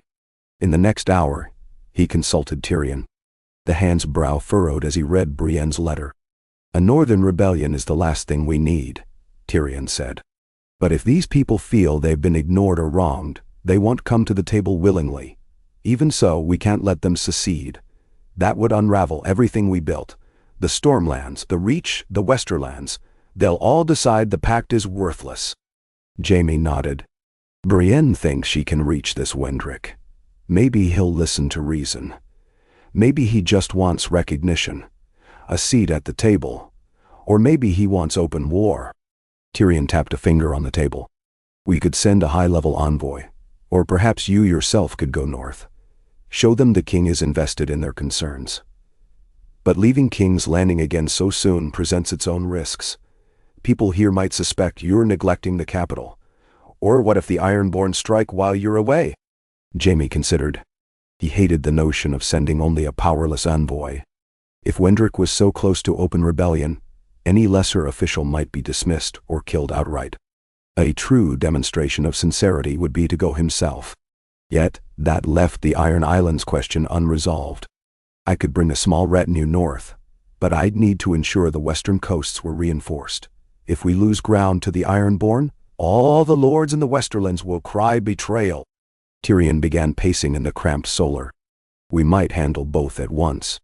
The Crown still has a handful of seasoned men from the Stormlands campaign. We can dispatch half to reinforce the coasts. The rest, led by you, can ride north to meet with Brienne. If a show of force is needed, you'll have it. If not, you can parley with Wendrick. Meanwhile, I'll stay here to keep the city from falling apart. Da. Jaime let out a weary breath.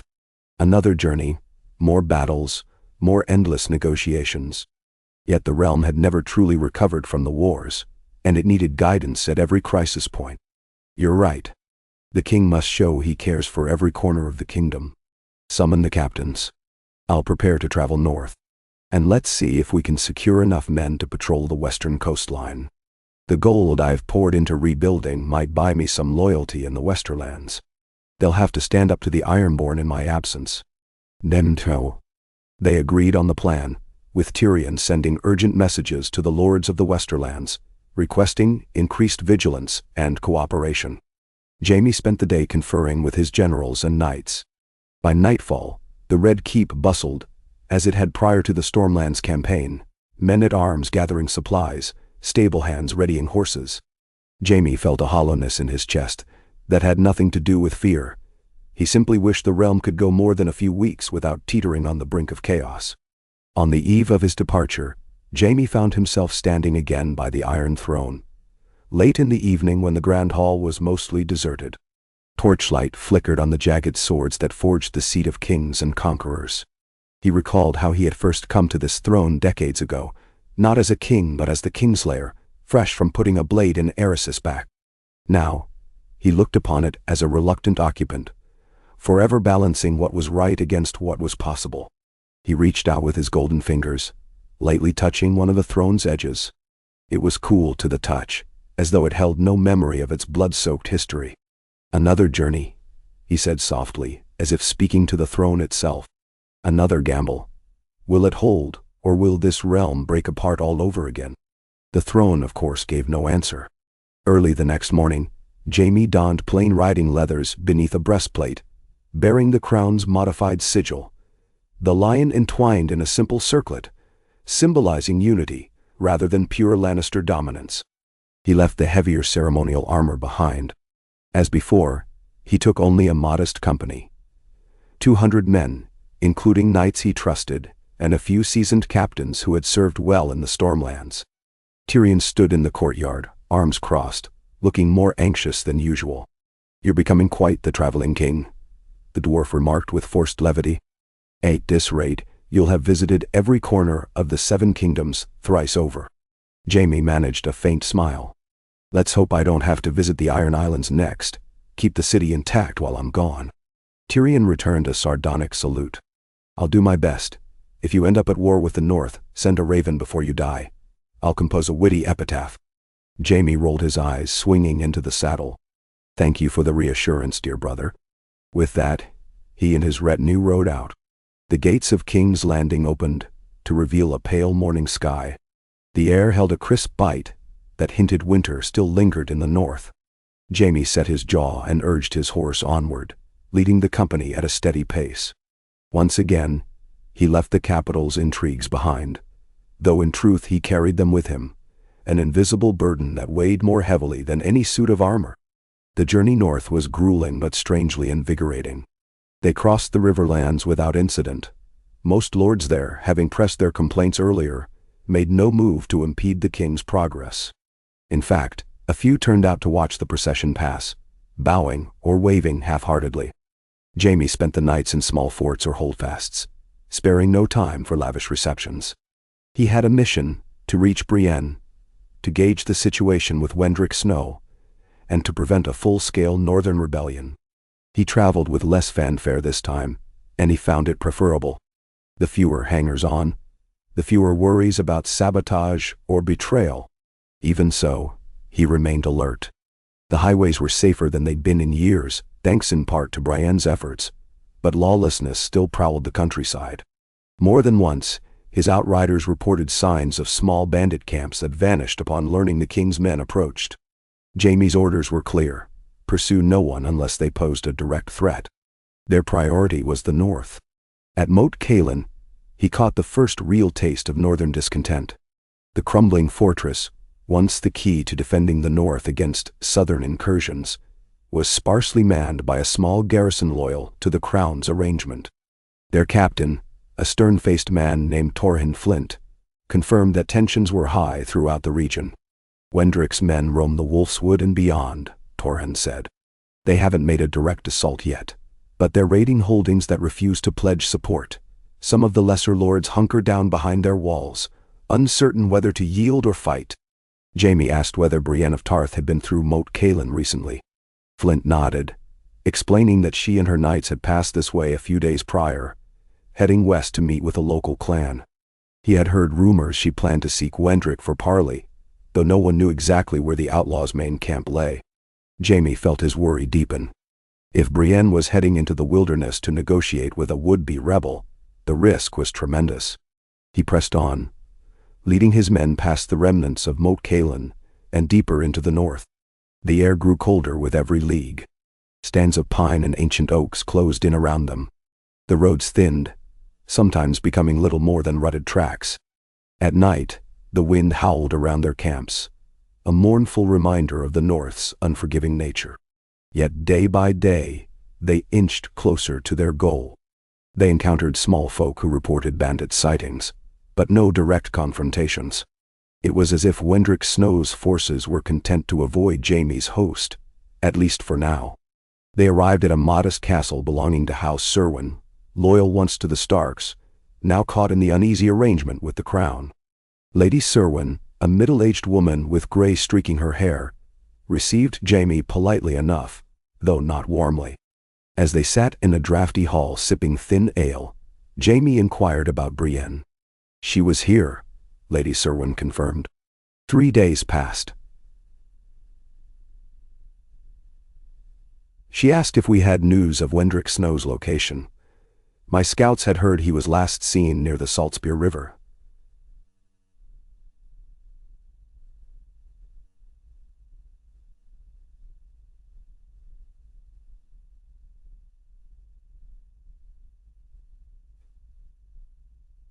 Wendrick.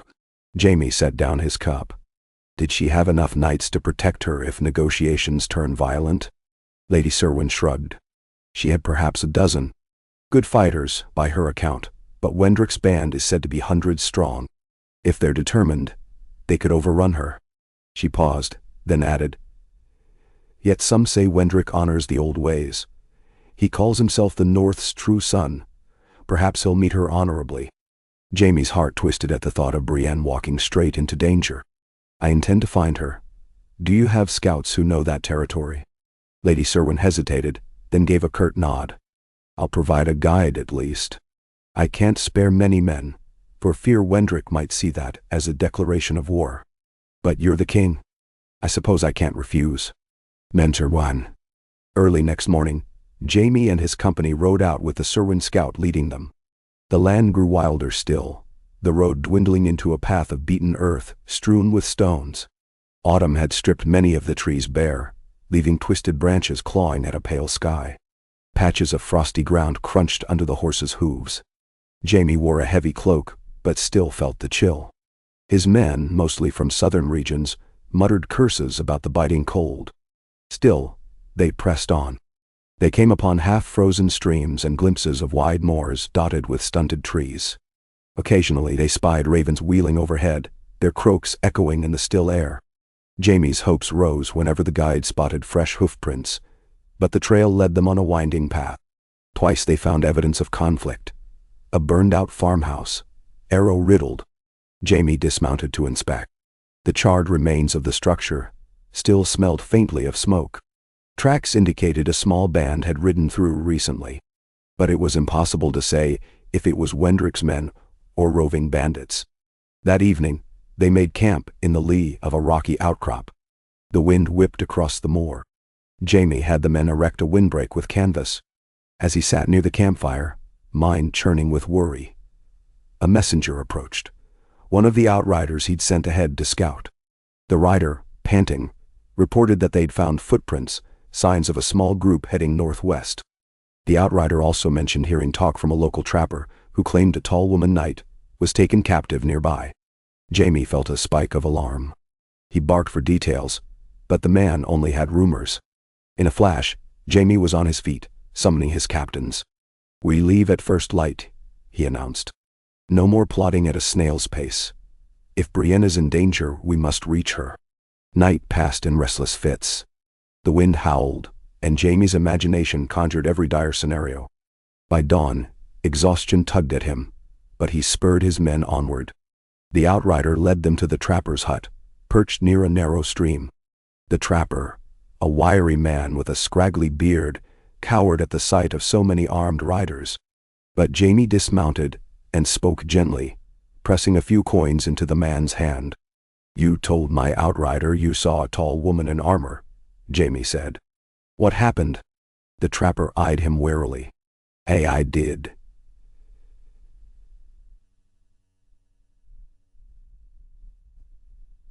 She were traveling with a handful of knights.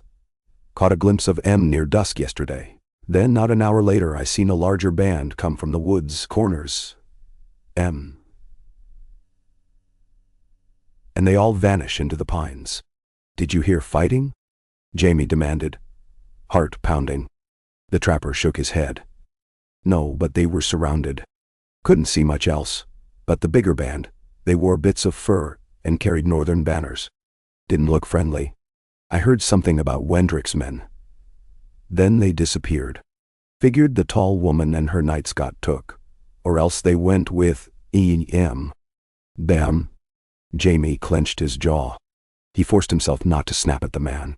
Which direction? The trapper pointed northward, where dark pines lined the horizon. In there. Likely heading deeper toward the Saltspear or the Wolfswood. Can't say exactly. Jaime thanked him, swung back into his saddle, and gestured for the company to ride. A hush fell over the men. Their mission had become more urgent than ever. If Wendrick Snow had indeed captured Brienne, negotiations might be moot. He prayed it wasn't too late. She was no fool. If she surrendered, she must have believed there was a chance to reason with Wendrick or avoid bloodshed. They advanced into the pines, the ground swathed in fallen needles, that muffled the horses' steps. The canopy overhead blocked much of the sky, creating a dim, foreboding atmosphere.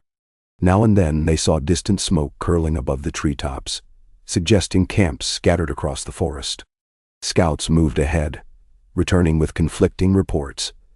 Footprints in the mud, the smell of cooked meat, occasional glimpses of watchers lurking among the trees. By midday, the forest grew denser, tangled undergrowth rising between the pines. Jaime dismounted, sensing that riding in formation would only slow them. He ordered half the company to guard the horses and stand ready, while he took the other half on foot, forging deeper toward the smoke. The tension was palpable. Every twig snap made the men jump. Jaime's golden hand flexed, an old reflex that signaled he was ready for a fight. They came upon a small clearing at last, ringed by towering pines. Smoke drifted from a fire pit near the center, where a dozen armed figures crouched, Wendrick's men presumably. At the sight of Jaime's group emerging from the trees, they scrambled upright, drawing weapons. No banners were visible, but the fur cloaks and grim expressions marked them as northern rebels. Jaime lifted his left hand, palm out. "Hold, we come to parley." A tall man with a ragged beard stepped forward, brandishing a spear. "Parley? We know who you are, Lannister men." "The king, is it?" He spat. "Wendrick Snow wants no parley with false kings." "We have no wish for bloodshed," Jaime said, voice firm. "I'm here to speak with Wendrick. I understand he holds Sir Brienne of Tarth." One of the rebels narrowed his eyes. "He does. She came claiming to speak for the realm, but our lord—" The man hesitated, then corrected himself. "Wendrick is not a lord, but he leads us, for the North's freedom. He's deciding what to do with her." Jaime's heart pounded. "Take me to him." The man sneered. "So you can ride us down with your southern dogs?" "No, Ani. Return whence you came. Tell your lords the North bends to no one." "Nam." The tension crackled. Jaime's knights tensed, hands on swords. Jaime stared at the rebel, trying to keep his voice steady. "You see, we did not come with an army. We came in small numbers. I have no desire to fight my way through this forest. I want to resolve this. Let me speak with Wendrick. If he means to rule the North, let him do so with reason, not cruelty." A moment of silence. The ragged man studied Jaime's face, then eyed the knights behind him.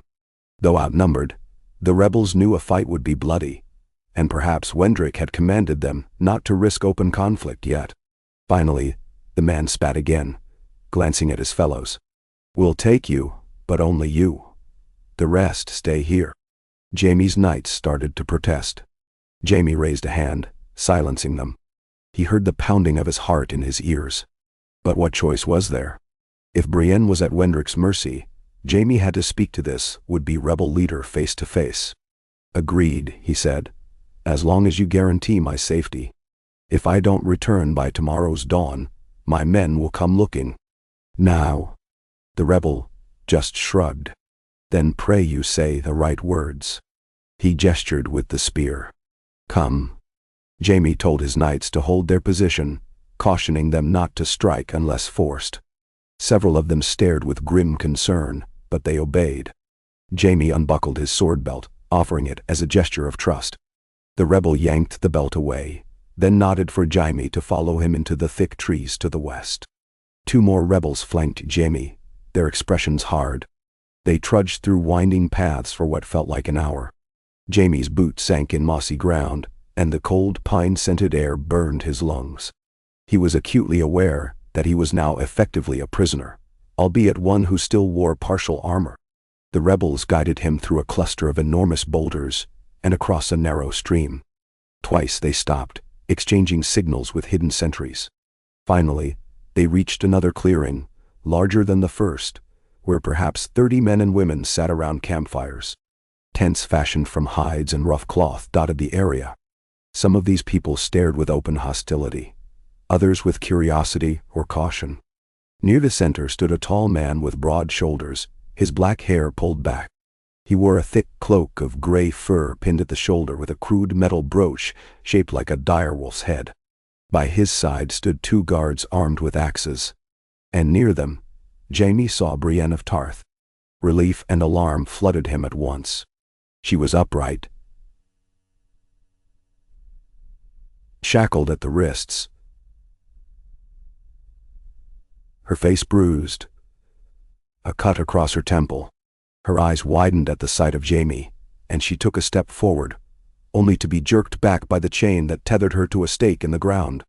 "Let her go," Jaime said immediately, his voice shaking with anger he struggled to contain. The tall man, clearly Wendrick Snow, snorted. "That depends on who you are and what you've come to do." He had a resonant voice, touched by the North's accent. Then he peered closer, his gaze traveling over Jaime's armor and golden hand. A trace of recognition flashed in his eyes. "The Kingslayer," he said. "But no, you're the king now, aren't you? Jaime Lannister. Tot. You've come far from your southern palace to kneel in the dirt." "Then thou." Jaime forced calm into his tone. "I've come to speak, as has Brienne. She's no threat to you. Release her, and perhaps we can talk." Wendrick curled a lip. She came claiming she was on a mission of peace. But she and her knights drew steel when we surrounded them. 2 of my men were wounded. Brienne's voice rose. "Your men attacked without warning. We drew in self-defense." Wendrick cut her off. "You came to drag me in chains to your king," he said coldly. "Or slay me where I stood. We acted first." "Mender." Jaime stepped forward, ignoring the axes raised in warning. "Brienne of Tarth is no liar. She came to negotiate an end to the unrest here, to understand what you want and how we might solve it without bloodshed." He swept his gaze around the camp. Men and women glowered, some with old scars, some too young to remember the last wars. "I've no wish to bring another war to the north, but you're inciting rebellion. The realm can't allow it. If you have grievances, I'll hear them. Let's speak like men, not beasts." Wendrick studied him. "Why should I trust the man who killed a king under the banner of truce? Or so the stories go. Aerys Targaryen, wasn't it?" Jaime's jaw tightened. He heard Brienne draw a sharp breath. "Do you want my entire tale?" he asked softly. "I doubt you'd believe it, but know this. I don't seek to slaughter innocents. I ended the Mad King to save thousands from wildfire. If you threaten the innocent now, I'll stand against you too. But I'd rather not spill northern or southern blood if we can avoid it." Wendrick's gaze flicked to Brienne, then back to Jaime. "The North has always stood alone. We've lost too much to southern kings and their empty promises. The Targaryens burned the North, the Lannisters starved us, the Baratheons gave us false hope. Now you come, wearing a crown hammered from the scraps of your dead kin, proclaiming yourself king over all. Why should we kneel? Why should we pay taxes to rebuild southern lands while ours remain ravaged?" "Then thou." Jaime felt a familiar pang of guilt. "I have poured gold into rebuilding the riverlands and the roads that lead to the north. I sent envoys to see what the north needed, but they met silence or hostility. If the north is suffering, I want to remedy that." "Then so." Wendrick barked a laugh, bitter as brine. "Words. Every king has them. Yet we freeze, we starve, and the crown does nothing." Brienne, despite her shackles, spoke up. "That's not entirely true. I've witnessed shipments of supplies, albeit smaller than you might wish, but the roads—" "Quiet," snapped one of Wendrick's guards, jerking her chain. Jaime's fury boiled. "Unchain her. Now. I won't negotiate while she's bound like an animal." Wendrick raised a hand. "Very well, since you're so insistent. But if she stirs violence again—" He trailed off, letting the threat hang. He nodded to the guard, who moved reluctantly to unlock the shackles. Brienne flexed her wrists, hissing slightly as blood flow returned to her hands. She shot Jaime a look of gratitude that spoke volumes. Wendrick regarded Jaime again. "You want to talk? Talk then. Convince me the North has any reason to remain under your rule. If you fail, you and your men will leave, or will see you as enemies. And if you refuse to leave, I'll not hesitate to kill you, king or not." Jaime measured his words. "The realm is fractured. We've had too many wars that gained us nothing but graves. In the chaos, The small folk always suffer most. I came to unify, not to conquer. I'm not naive. I know the North Harbor's old wounds, especially after the fall of House Stark and all that followed. But the best chance for stability is cooperation. I'm not forcing the North to pay for southern roads alone. Our plan includes fair trade routes that benefit everyone. I'd open lines of supply to help your people prepare for the next winter, build stronger roads so that goods can flow north as easily as they flow south. But that only works if we remain one realm. Menadshas. Wendrick's lips curled. Promises. Why should we believe a Lannister's promise? Because I'm here, risking my life to say it in person, Jaime answered. If I wanted to crush you, I'd have brought a large army. You're at an advantage hidden in these woods. Yet I'm standing in front of you, unarmed, to talk. Wendrick gave a slow, grudging nod. The men around him watched with guarded expressions. Some looked uncertain, as though they'd expected a tyrant, not a man who spoke in measured tones. Still, their hatred of the South ran deep, and it would not vanish because of one conversation. Brienne stepped forward, massaging her sore wrists. Your men may not realize it, Wendrick, but I've traveled across these lands for months. Most of the lords I've met don't want war. They want to be heard, to see tangible proof the crown will aid them in lean times, rather than plunder their resources. Jaime Lannister has begun that work in the South, even among people who once considered him an enemy. If you'd only let him extend that assistance here. Wendrick eyed her with an air of grudging respect. You speak passionately for a Southerner. And the tales say you're no ordinary knight. Some call you the Maid of Tarth. Brienne shrugged. I have pledged myself to the protection of the innocent. If Jaime's reign can prevent another war, I stand with him. Wendrick said nothing for a long moment. The crackle of the campfires, the rustle of pines overhead, the uneasy shifting of rebels around them set the scene. Jaime sensed that the man was torn between a desire to see his North free and a reluctance to plunge it into a new wave of bloodshed. So what do you propose, King? Wendrick asked at last. That I bend the knee. Forget our dead. Forget the harsh winters we endured alone. Jaime took a measured breath. I propose you speak for the North in open council.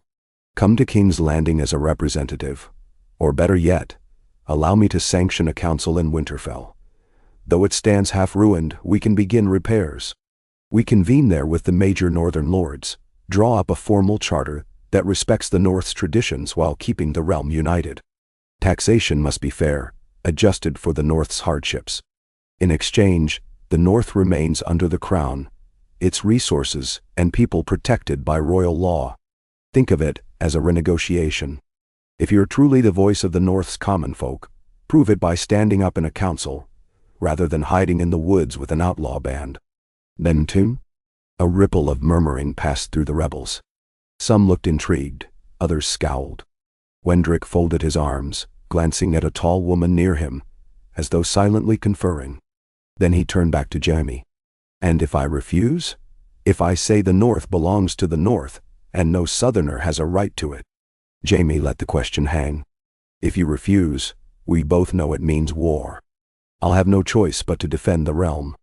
And do you think your men, scattered in these camps, can stand against all the forces of the crown, plus the loyal northern lords who don't want to see their lands ravaged again?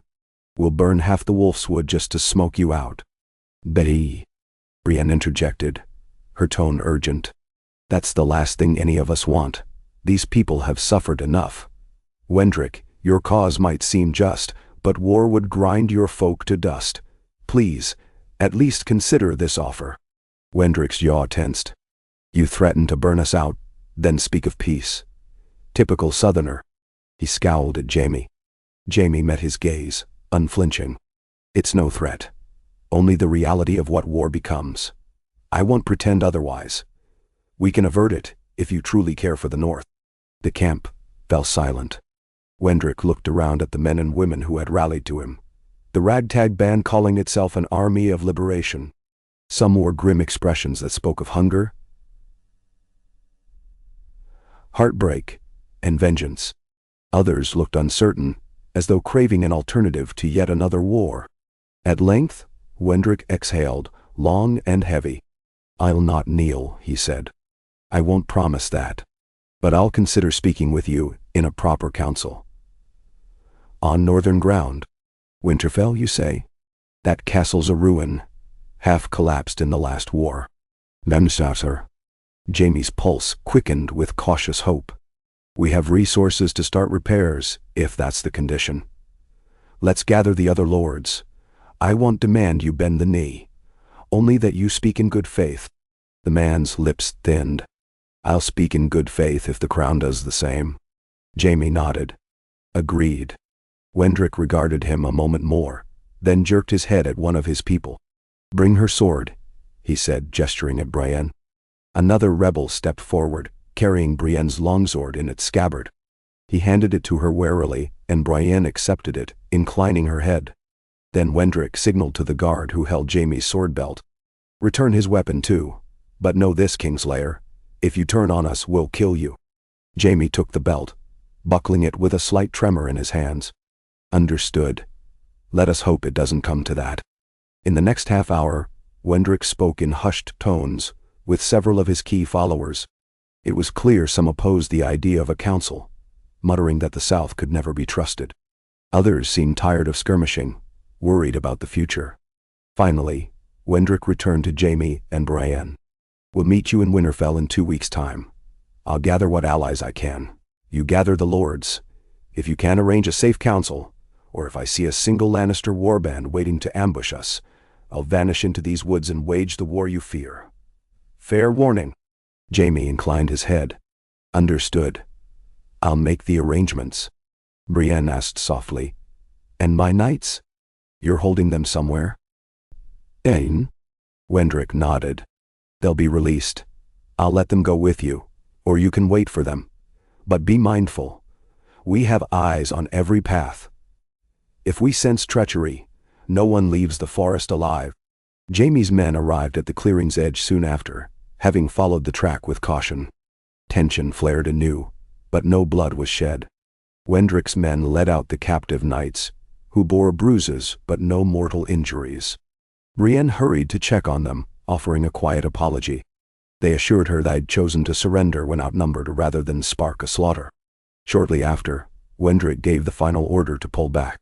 The rebel band dispersed into the surrounding pines, melting away like phantoms. Wendrick himself lingered a moment, casting Jaime a final look. 2 weeks, he repeated. Winter fell. Then he turned and vanished beneath the boughs, followed by his silent guards. In the hush that followed, Jaime and Brienne stood together in the clearing. His knights surrounded them, relief and confusion mingling on their faces. Jaime felt as though he'd been holding his breath the entire time. Are you hurt?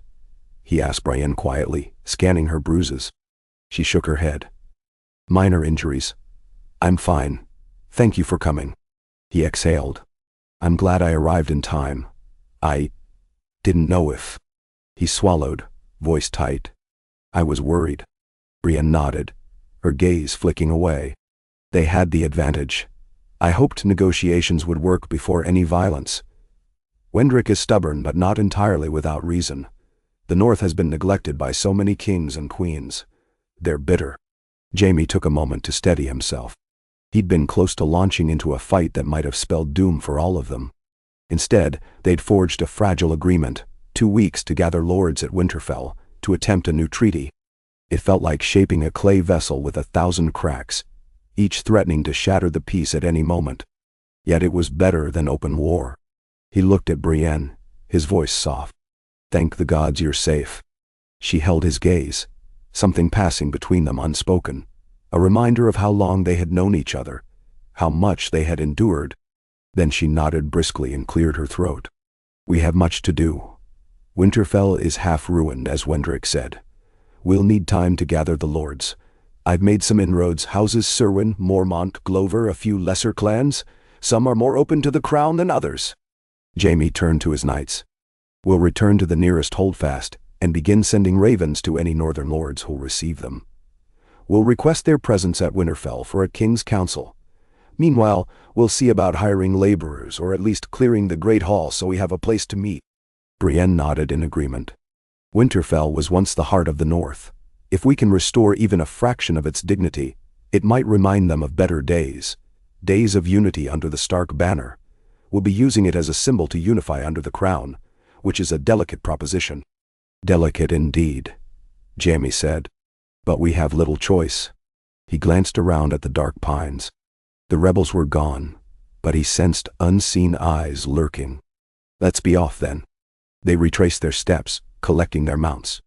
Brienne's knights, freed and shaken, rode with heads held high, determined to see this through.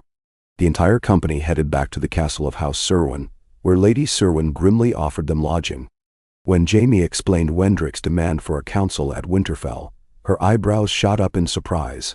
Yet, she, too, saw that it might be the best chance to avoid a prolonged rebellion. Within a day, ravens flitted from Serwyn's rookery to every lord in the north who might respond, summoning them to a king's council at Winterfell in 2 weeks' time.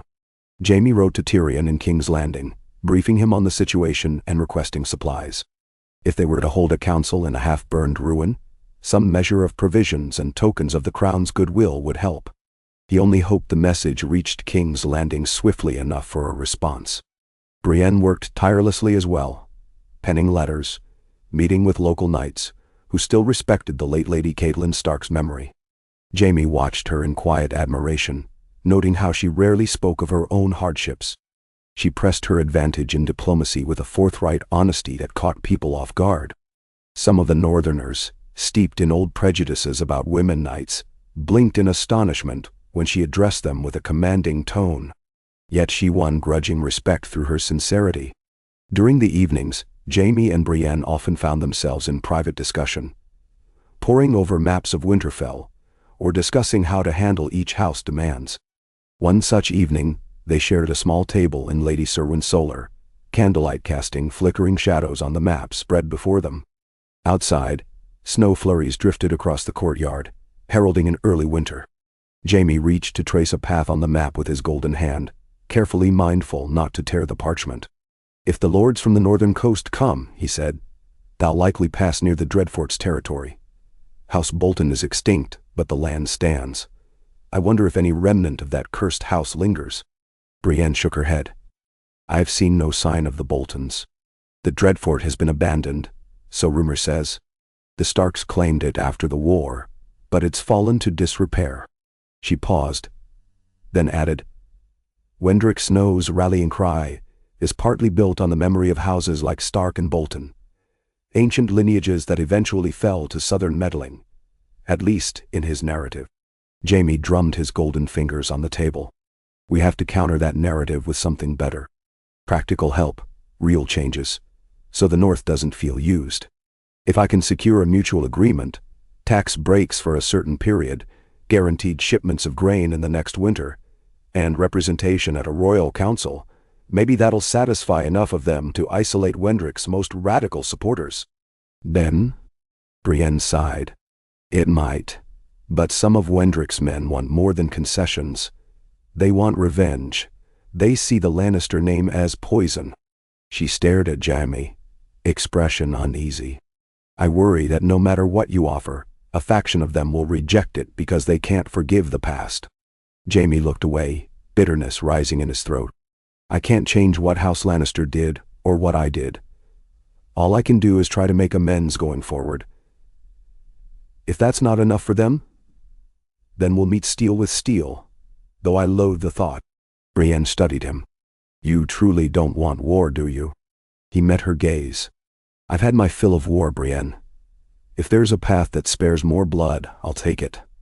I won't be the Mad King, or even my father, Tywin. I want a realm that functions for everyone, not just the powerful." She nodded.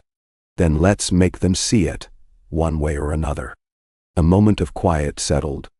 Jaime recalled the dream that had plagued him before setting out on this journey, the images of wildfire and screams, the old horrors.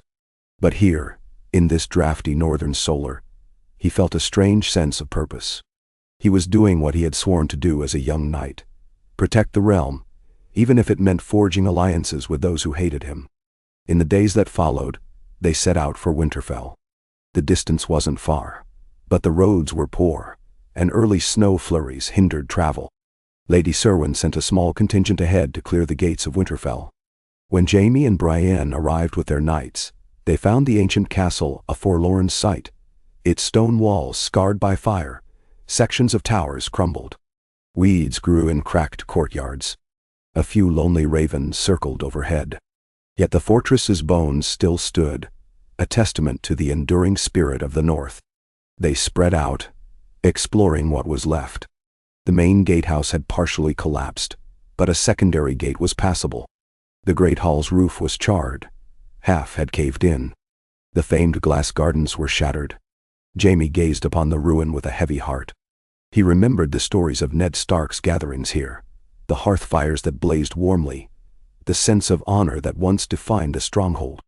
Now it was a shell. Without delay, Jaime ordered his men to begin clearing rubble where they could, starting with the courtyard and the great hall. Soon, the crunch of fallen beams and stone being shifted echoed across the ruins.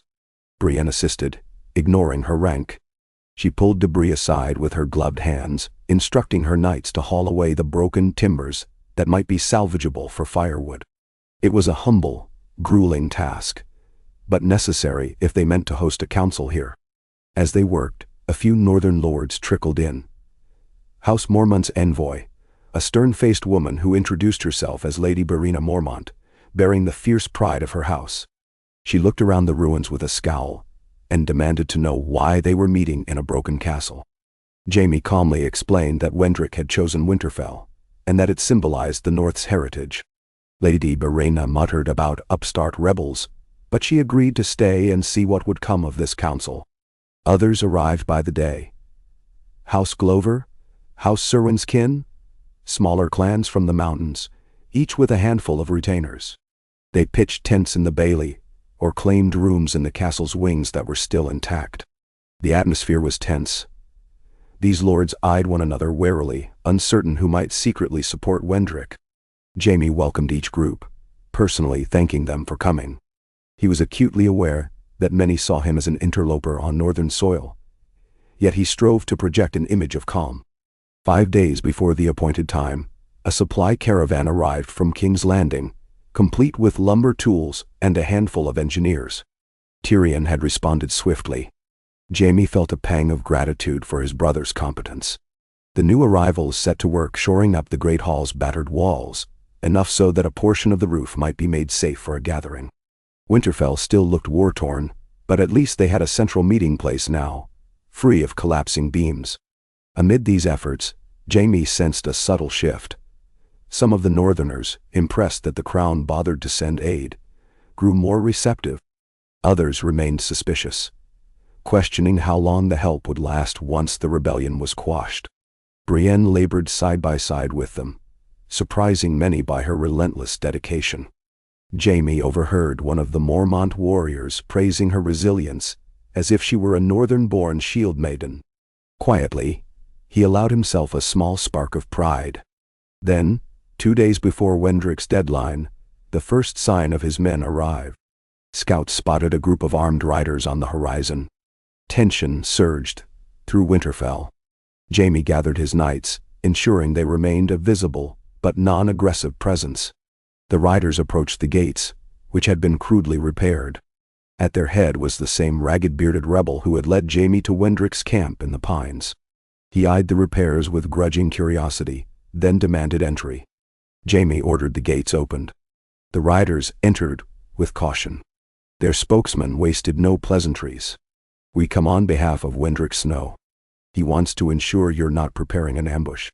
We'll scout the castle, see how many men you have, whether you've hidden soldiers in the crypts." Jaime dipped his head. "You're welcome to look. We've made no attempt at subterfuge." He gestured to the cluster of tents in the courtyard. "We're all in plain sight." The rebels rode through, hawk-like eyes scanning every corner. They sneered at the sight of crown engineers reinforcing the great hall. One rebel spat, muttering that it was southern meddling. Another frowned at the presence of northern lords who stood with Jaime. The tension thickened, but no weapons were drawn. After circling the grounds, the rebels conferred among themselves. Their leader then addressed Jaime again. We'll report to Wendrick. He'll be here in 2 days. If you've lied about your numbers, he'll burn you out of these walls." Jaime sighed. "I've told no lies. When he comes, we'll talk." They departed as abruptly as they'd arrived, hoofbeats echoing across the courtyard. A quiet unease settled over Winterfell. The arriving lords murmured among themselves, some openly questioning Jaime's choice to let so many rebels roam the castle. Jaime insisted transparency was necessary to build trust, though inside, he knew trust was in short supply. Brienne stood by him near the old stables, her breath misting in the cold air.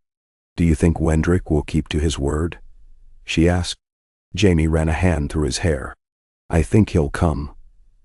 He must sense that outright rebellion won't lead anywhere good, but whether he truly means to talk peace or stage a trap, we'll find out soon enough."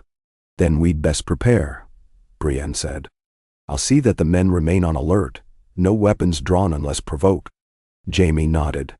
"And if Wendrick tries something, we'll do what we must." The next 2 days passed in a haze of preparation. The Great Hall was made marginally habitable, a wide space cleared of debris, the partially caved roof braced with fresh lumber. Fires crackled in new braziers to ward off the chill. Tables were set up in a rough semicircle, each bearing the sigil of a northern house, along with a central table for the king. Fresh rushes covered the floor to hide the worst of the scars.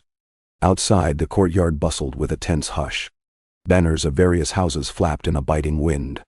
At last, on the appointed day, Wendrick Snow arrived. He came with nearly 200 of his men, far more than Jaime had brought. They appeared at dawn, marching in from the northern road. Some led pack horses, others carried spears and shields.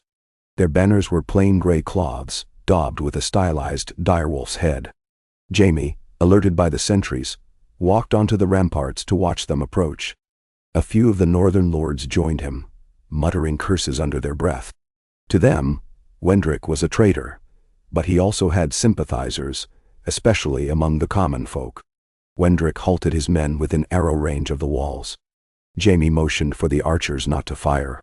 Then he descended to the gate, ordering it opened. Brienne and a handful of knights followed him. He stepped out alone, meeting Wendrick before the ruin of Winterfell's outer gate. The wind tugged at his cloak, and for a moment, neither side spoke. Wendrick cast a sharp glance at Jaime's small escort. "You said no tricks," he said. Jaime nodded. "There are no tricks. I ask only that you keep most of your men outside the walls. Bring whatever escort you need for your own security, and I'll do the same inside. If you think me a fool for letting you in at all, perhaps it shows I'm serious about peace." Wendrick eyed the pitted walls of Winterfell, the lords watching from the ramparts. "Very well," he said. "But I bring 50 men inside. That's non-negotiable." Jaime suppressed a sigh. 50 men was more than enough to cause trouble if Wendrick turned violent. But to refuse might spark a confrontation right now. "Agreed. But the rest stay outside." They struck the accord. Wendrick called out commands, and the majority of his force settled around the perimeter, watchful. The gate creaked open further, and Wendrick entered with his chosen entourage, his grim-faced captains, and a few standard-bearers. Jaime led him into the courtyard, across the muddy cobblestones, toward the great hall. Along the way, Wendrick took in the signs of reconstruction. The newly buttressed walls. The scaffolding. He gave a low snort. "You've been busy." "We needed a meeting space," Jaime said, keeping his tone even. "And if the North remains part of the realm, Winterfell deserves to stand again, don't you think?" Wendrick shot him a sidelong glance but said nothing. They entered the great hall, where braziers glowed. The northern lords already present were seated at the tables, some scowling openly. Brienne stood near Jaime's chair, flanked by knights who had their hands near their sword hilts but not drawn. The tension was thick enough to taste. Wendrick moved to the center with his men. A hush fell. He eyed the semicircle of lords, some of whom had once served House Stark. Lady Berena Mormont crossed her arms, gazing at him with open suspicion. Several others wore expressions of grudging readiness for violence. Jaime took his seat at the central table, motioning for Wendrick to stand on the opposite side, if that was his preference. "All here," Jaime began, his voice resonating in the hall, know why we've come.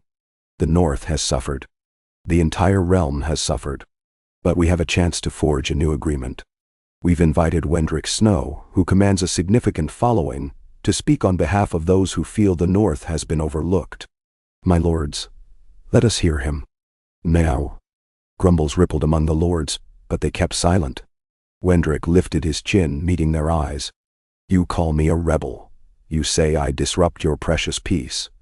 But what peace is that for the farmhand who can't feed his family? For the villages that receive no help when the winter snows bury them? The North is vast, and it's always been last in the eyes of southern kings. Lady Mormont barked. That's because you lurk in the shadows instead of petitioning properly. Wendrick's eyes flashed. We petitioned the Iron Throne 12 times, by Raven, after the last war. We asked for roads to be cleared, for resources to be sent north. We got a pittance. We watched the Lannisters pour gold into the Riverlands and the Crownlands, while the North froze.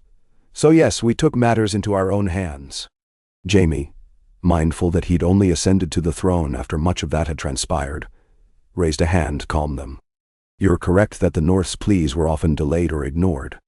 The realm was in chaos. Different powers came and went. Targaryen remnants, Baratheons, Lannisters, Tyrells. I can't deny the crown's neglect. He took a breath. But under my reign I'm making changes. I've allocated funds to each region, though perhaps it's not yet enough. The North stands to gain from new roads, lowered taxes, and a seat at the Royal Council to ensure your voices are heard. I propose we formalize it all here, a charter that grants the North certain liberties and spells out the Crown's obligations. Wendrick eyed him skeptically. Words on parchment, and who enforces those obligations? Jaime set his jaw. I do. And if I fail, the realm can remove me. There is language in the new pacts that allows for a collective withdrawal of support if the Crown violates the agreement. This is not the old tyranny. I won't sit on the throne if the realm rejects me. Then a stir coursed through the hall. Some lords exchanged glances. Wendrick looked as though he'd been prepared to rail against an iron-fisted monarchy, only to find the monarchy was offering an escape clause. He frowned. You're either a fool or you're cunning in ways I can't see, he muttered. Brienne spoke up from Jaime's side, her voice steady. He's neither. He's a man who learned from war's toll. We all did. We want no more conflict, if it can be avoided. Wendrick regarded her, then swept his gaze around the hall. Very well, Lannister. Say I agree in principle. The North gets the roads repaired, gets fair representation, fewer taxes in harsh winters. Where does that leave me, and those who followed me? Jaime forced himself not to bristle at the personal demands. I'm prepared to legitimize your role as a representative of those northern folk who aren't aligned with a great house. I could name you Warden of the Wolfswood, or some new title, so long as you're willing to uphold the realm's law rather than break it. The suggestion startled more than a few in the hall. A wave of protest erupted from the lords, some shouting that Wendrick was an upstart bastard, with no right to such a title. Wendrick stared at Jaime in disbelief. You'd elevate me, a bastard who led a rebellion.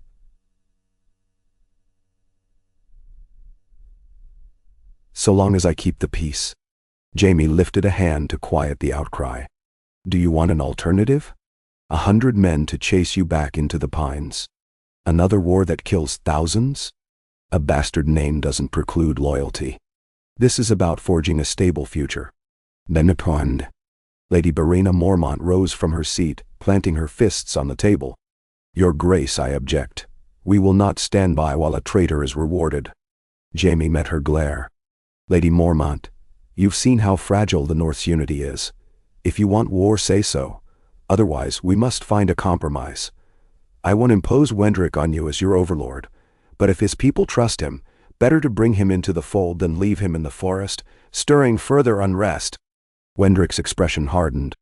He turned to the Mormont woman.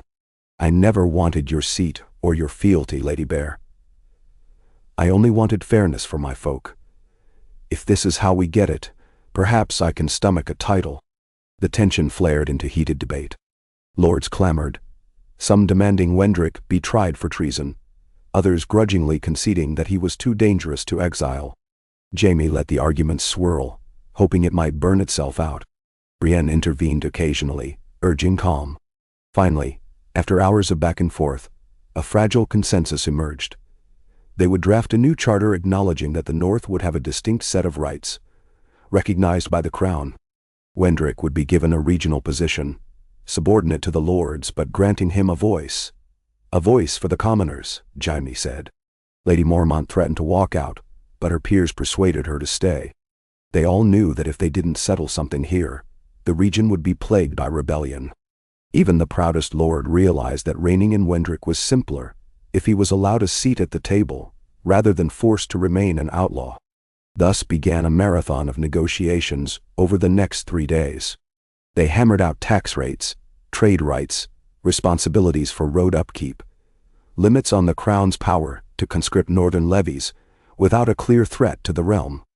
Jaime insisted on mutual defense obligations. If the Ironborn or any foreign power attacked, the North was still bound to help defend the realm, but in return, the crown would fortify the neck and moat Caelin against any future invasions from the south. It was a thorough reimagining of how the North fit into the Seven Kingdoms. Wendrick's men camped outside Winterfell's walls, eyeing the process with suspicion. Some drifted into the Great Hall to watch. A handful of lesser clans, curious about the outcome, arrived to see if they could secure their own concessions. The hall was packed, the debates loud and often combative. At times, it seemed the entire arrangement would collapse in a brawl. Jaime stood firm, calling for order whenever voices rose too sharply, using the presence of crown knights to maintain a fragile peace. Brienne proved invaluable, stepping in with quiet authority when lesser arguments flared. Her reputation as a warrior helped dissuade belligerent lords from turning words into violence. Finally, by the third night, the assembled parties drafted a formal document. One of the crown's scribes, shivering despite 3 layers of cloaks, neatly wrote out each clause. Lords took turns adding their seals, sometimes with reluctant scowls, sometimes with relief. Wendrick Snow made his mark with a simple scratch, for he had no sigil. Jaime decided that a new sigil, the direwolf's head with some small variation, could be granted to him as part of legitimizing his role, though they had yet to finalize details. As the last wax seal was pressed, a hush fell in the battered great hall. Torchlight gleamed off battered swords and rough-hewn tables. Jaime, standing at the center, held the parchment. "It is done," he said. "Let this stand as testament that the North is heard, and that we stand united under one realm, one that values all its people." In the strained silence, Wendrick stepped forward. "We'll see if these words hold. If the crown betrays us, we'll rise again." Jaime inclined his head. "That is your right, though I hope it never comes to that." Lady Mormont made a rumbling sound of discontent, but finally gave a brief nod. "For the North," she said, as though admitting it was her best choice. Others echoed the sentiment in half-hearted grumbles. A swirl of emotions churned in Jaime's chest: relief, exhaustion, and the lingering dread that this uneasy truce might falter at the slightest provocation. Still, it was a step forward. They had avoided a large-scale rebellion, forging an agreement that might just hold. Perhaps the North, like the other regions, would give Jaime's monarchy a chance to prove itself. Once the meeting concluded, people began to disperse in ragged clusters. Some returned to the camps outside. Others sought out the meager comforts of the castle's intact chambers or tents in the courtyard. Jaime stood near the head of the hall, watching them go with bleary eyes. Brienne appeared at his side. "You did it," she said softly. He let out a shaky breath. "We did it. You, me, and any lord who saw reason. I only hope it lasts." Her gaze was steady. "Hope is the first step. If the crown follows through, if we show them that we meant every word, I think it could hold." Jaime nodded. "Stay with me a moment." It came out as more of a plea than he intended. He realized how drained he felt, how badly he wanted someone he trusted at his side. Brienne, for her part, didn't hesitate. They lingered in the hall's corner where a brazier glowed faintly, keeping the worst of the chill at bay. She broke the silence. "When I was first sent to the North, I never imagined I'd be part of drafting charters or forging alliances. I was just a knight who followed vows.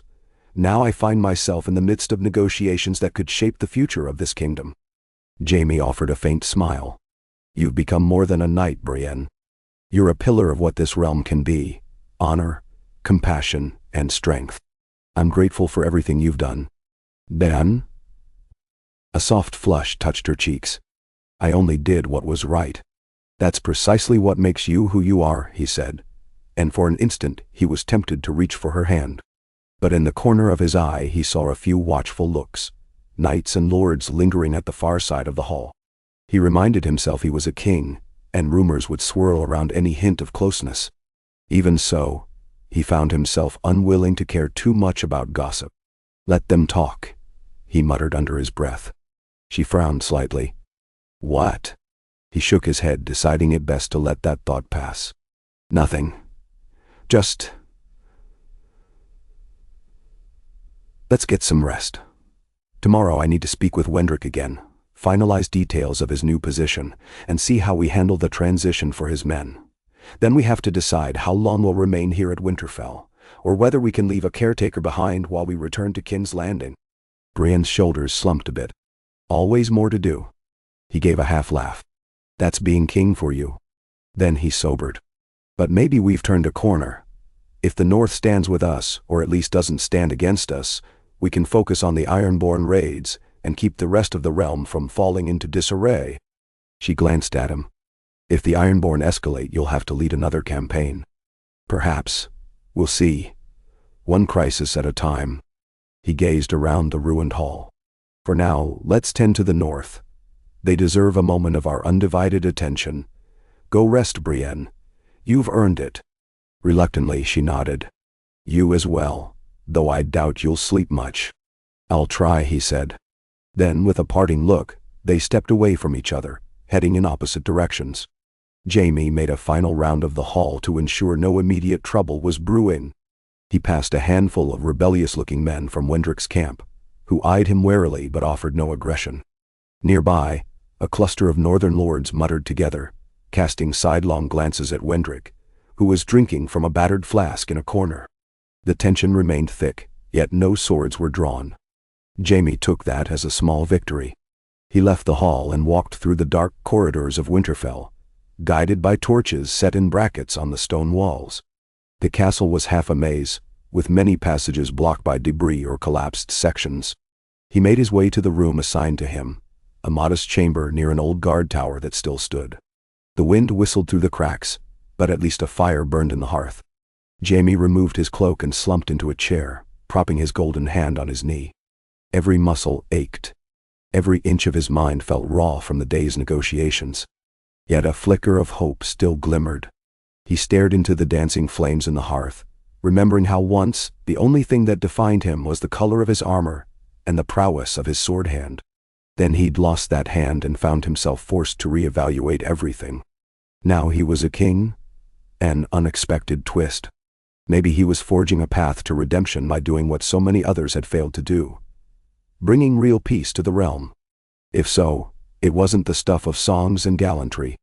It was the slow, painful work of bridging grudges and forging treaties. He wondered if future generations might appreciate that, or if they'd only recall the battles and the blood. Eventually, he rose, too weary for further thought. He slipped out of his boots and laid on the bed's thin mattress, drawing a blanket over himself. The wind rattled the shutters. He knew the next days would be filled with final negotiations. Small humiliations, new demands. Then there would be the journey south, the inevitable confrontation with the Ironborn, and more. And yet, as he closed his eyes, he felt a measure of calm. For the first time in years, Jaime Lannister believed he might truly be doing something that mattered. In the morning, the wind carried a sharp bite, and light snow drifted down, dusting the broken towers of Winterfell. Jaime rose, broke his fast on salted beef and bread, then reconvened with Wendrick and the northern lords to flesh out the practicalities of their new pact. The mood was still guarded, but less openly hostile. Each step forward felt like crossing a rickety rope bridge over a canyon. One misstep, and they'd all plummet into chaos again. Word soon spread through the camps and the castle about the new arrangement. Wendrick's men reacted with surprise, some angered that their leader had made deals with southern kneelers, others tentatively hopeful that they might actually see improvements in their villages. The northern lords remained wary, but as time passed with no bloodshed, a fragile acceptance began to form. On the second day after the signing, Jaime and Brienne strolled through the courtyard, checking on the progress of the repairs. Snow gathered in thin layers on the stone. Workers hammered timbers into place, reinforcing a battered turret. An engineer from King's Landing complained loudly about the poor condition of the castle's foundation, but he continued his work regardless. As they watched, Jaime leaned closer to Brienne and asked in a low voice, "Have you spoken with Wendrick further?" She nodded. Briefly. "He seems uneasy, as though he can't quite believe he's allowed to remain here instead of being thrown in a dungeon." Jaime smirked. "He's not alone in that unease. Half the lords think I'm mad for legitimizing him." "Medin? But if it works," Brienne said, leaving the thought unfinished. Jaime exhaled a frosty breath. "Yes. Then perhaps we'll have a north that's truly part of the realm, not forever on the brink of revolt. Maybe we can show them we're not just another line of tyrants." Before Brienne could respond, a guard hurried up, panting, his cheeks flushed red from cold. "Your Grace," riders approached from the west. "They carry the banner of the crown. Lookouts say it's a party from King's Landing, led by your hand, Lord Tyrion." Jaime blinked in surprise.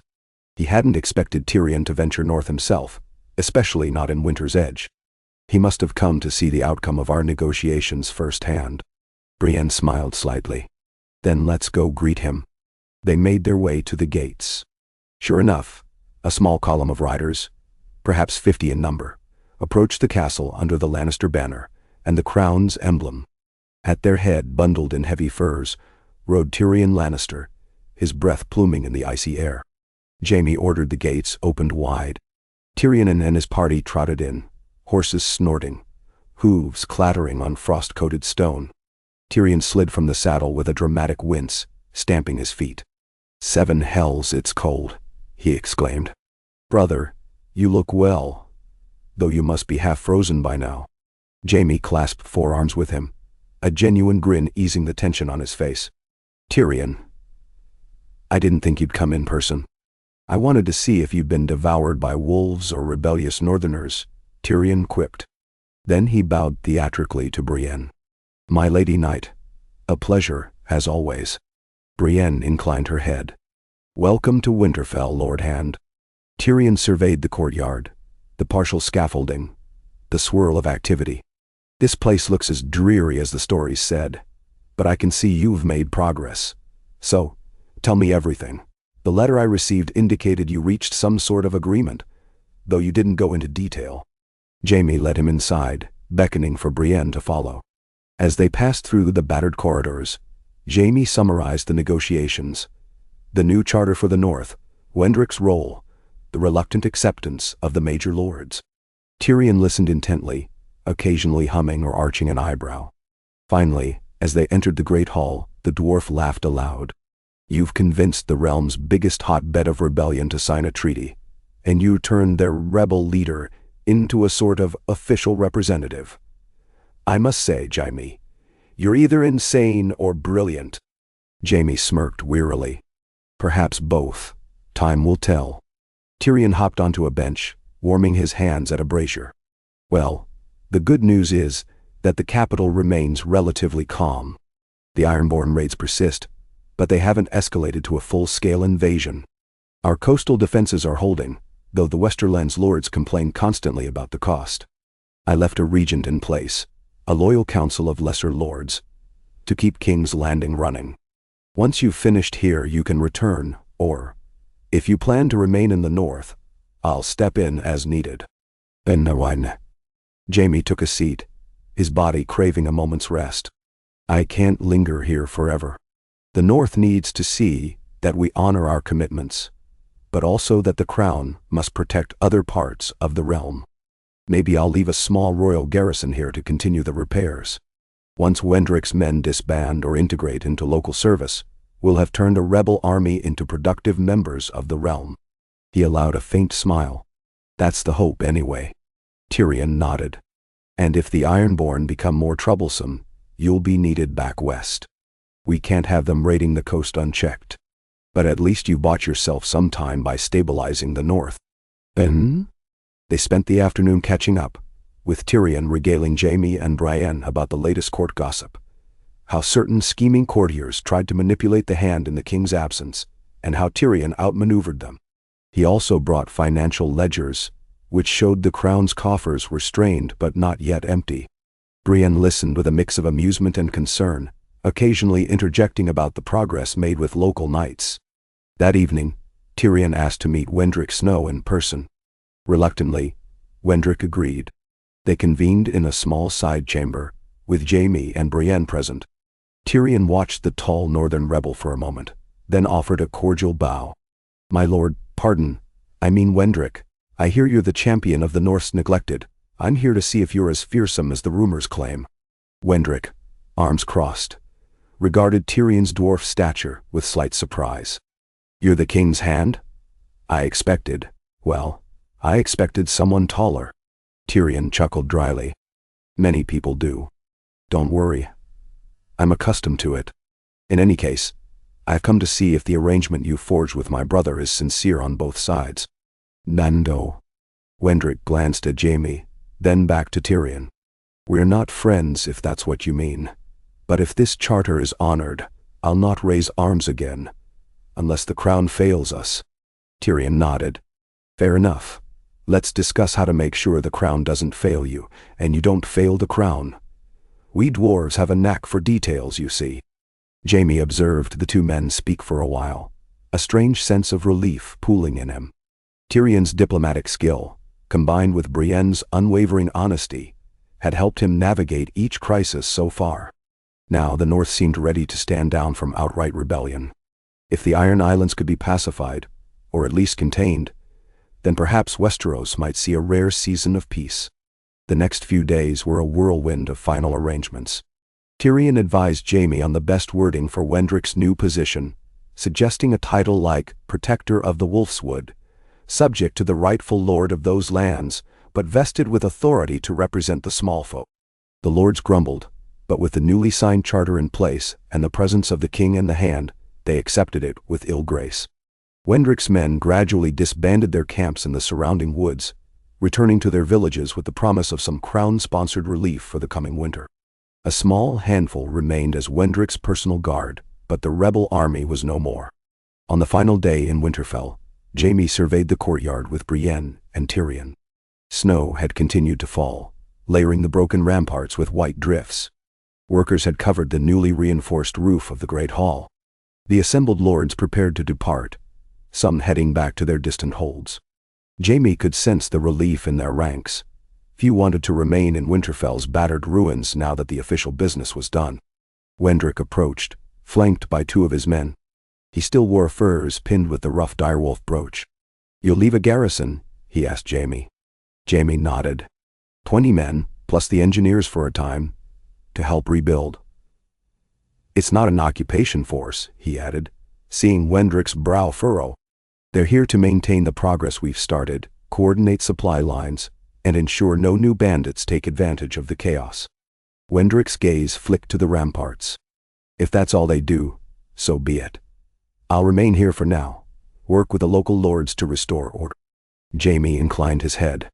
"The North is yours to protect. Just remember your vow. No more rebellion, so long as the crown upholds its commitments." Wendrick's nod was curt. "I'm no oath-breaker." Jaime offered a handshake, left hand clasping Wendrick's rough palm, while his golden hand hung at his side, a silent reminder of the price he'd paid in other wars. "Then let's hope the next time we meet, it's in better circumstances." That night, a modest feast was held.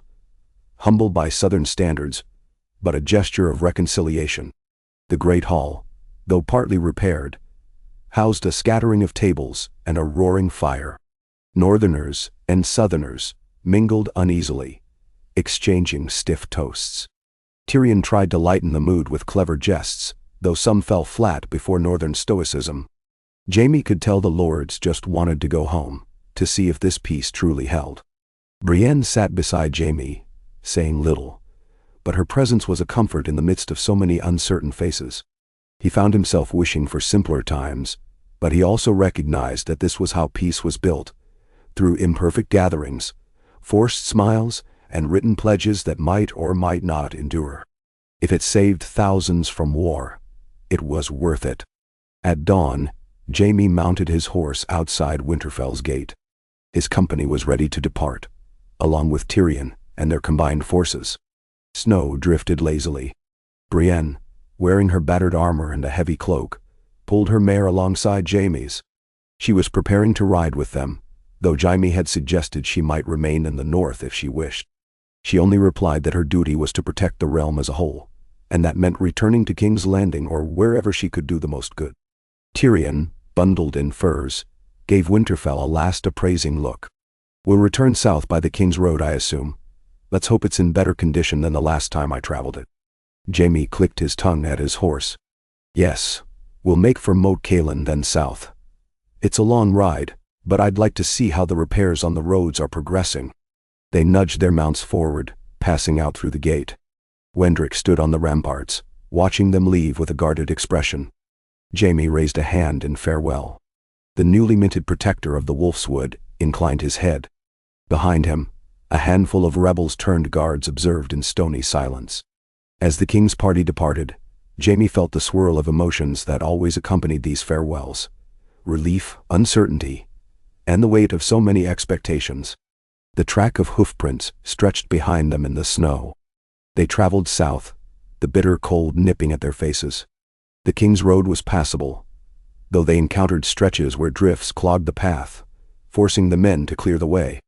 Tyrion grumbled incessantly about the temperature, but Brienne rode stoically, occasionally exchanging words with Jaime about what might come next. They paused at castles that had sworn to maintain the roads, verifying that the crown's plan for upkeep was actually implemented. In many places, the local knights offered them a decent shelter for the night. By slow degrees, the terrain shifted, the snow thinned, and the air grew less frigid. Eventually, they crossed the neck, where the swamps replaced winter's grip. Moat Cailin's towers rose again from the mist. Jaime spoke briefly with the garrison there, instructing them to remain vigilant, but also to prepare for improvements once the newly negotiated North-South agreement took full effect. The men-at-arms seemed relieved to know the Northern Rebellion had ended without major bloodshed. At last, they re-entered the Riverlands, and from there, made steady progress toward King's Landing. News traveled ahead of them that the king had brokered a peace in the north. Though some lords scoffed that it was no more than a temporary truce, others murmured admiration. The realm had seen countless pretenders and broken alliances in recent years. Perhaps a king who sought compromise was a welcome change. As they neared the capital, Jaime felt tension coil in him again. The city was a beast of its own, teeming with intrigue, discontent, and opportunity. The ironborn threat still simmered. Merchants would clamor for new privileges. Nobles would press for seats on the small council. Peace was as fragile here as anywhere else. Yet this time, Jaime rode through the city gates with a sense of accomplishment. He had tamed one crisis without igniting a larger war. That alone felt like a victory worth savoring, however briefly.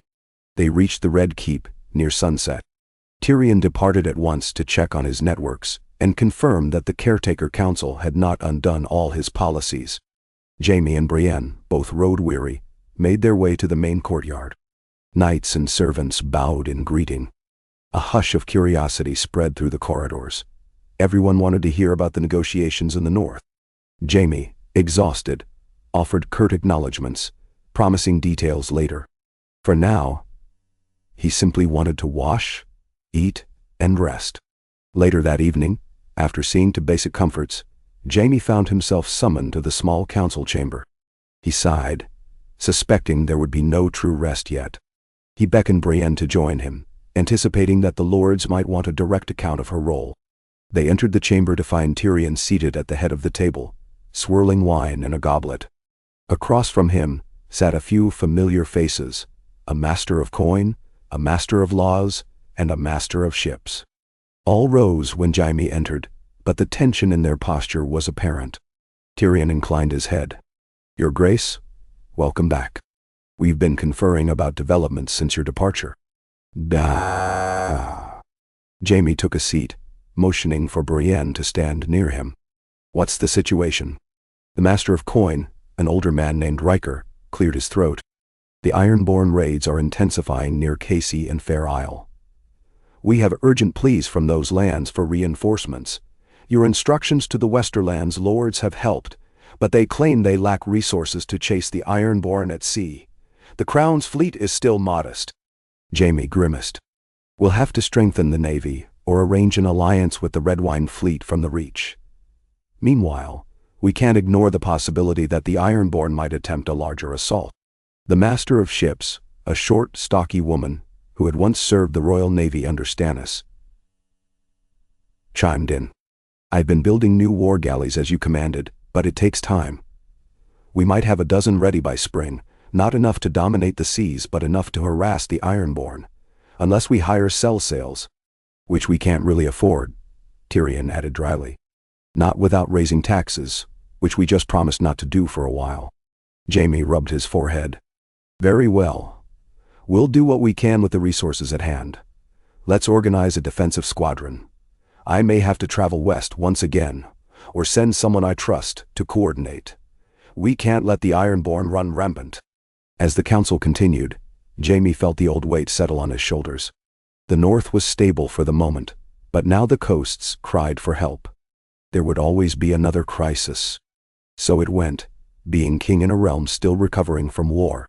Yet he reminded himself that each challenge he met without plunging Westeros back into carnage was a step forward. After the meeting, he and Brienne walked side by side through a corridor lit by flickering torches. The city below was a tapestry of lights, the hum of thousands of voices drifting up. Jaime paused at a balcony, letting the cool night air brush his face. Brienne halted beside him. He turned to her, noticing a smudge of dust still clinging to her armor. She looked as weary as he felt. "Thank you," he said abruptly. She frowned slightly, puzzled. "For what?" "For everything. For riding north, for risking your life in those negotiations, for supporting me when half the realm doubted. I couldn't have done it alone. I wouldn't want to do it alone." The admission came out raw, but he didn't regret it. Brienne's stern face softened. "I believe in your cause. As long as you remain true to it, I'll stand by you." He studied her in the torchlight, thinking how far they'd come from that day he'd first insulted her honor. "I intend to remain true," he murmured, "though the realm's burdens only grow heavier. The Ironborn threat, the merchants, the lords. It never ends." "Them?" She nodded. "It never does. But you're the king, Jaime. You carry that weight. Remember why you do it." He let out a breath, turning his gaze to the city. "I do it for them. The ones who have no voice in these halls. If I can spare one child from losing a father to some pointless war, that's reason enough." Brienne regarded him. "Then keep that close. It's what makes you different from the tyrants of the past." Silence enveloped them for a moment. In the distance, the waves of Blackwater Bay glimmered beneath a sliver of moon. Jaime felt a pang of gratitude for her presence, her unwavering loyalty to what was just.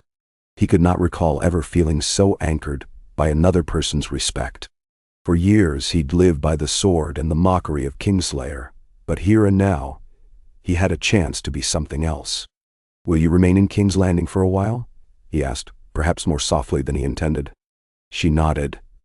"Until we know the North truly holds. Then, if the Ironborn require your attention, I'll ride with you, wherever I'm needed." He gave a small smile. "Good. We'll face it together." Then a crisp gust of wind ruffled his hair, carried the distant cry of a night watchman. Jaime closed his eyes briefly, savoring the moment.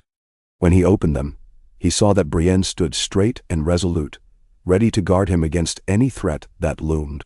Beyond her, the sprawl of King's Landing stretched, a kingdom uncertain but alive. He thought of all the horrors behind them, the Mad King's tyranny, the wars that ripped families apart, the broken trust and betrayals. He thought of the uncertain road ahead, and he dared to believe that maybe, just maybe, The 7 kingdoms would endure under his reign, battered but unbroken, forging a future shaped not by endless bloodshed, but by the slow, patient work of healing old wounds. "Let's go in," he said quietly. "We have a full day tomorrow." Brienne nodded and turned with him, heading back down the corridor. Behind them, the moon drifted higher, illuminating the city that had known so much pain and might yet know peace.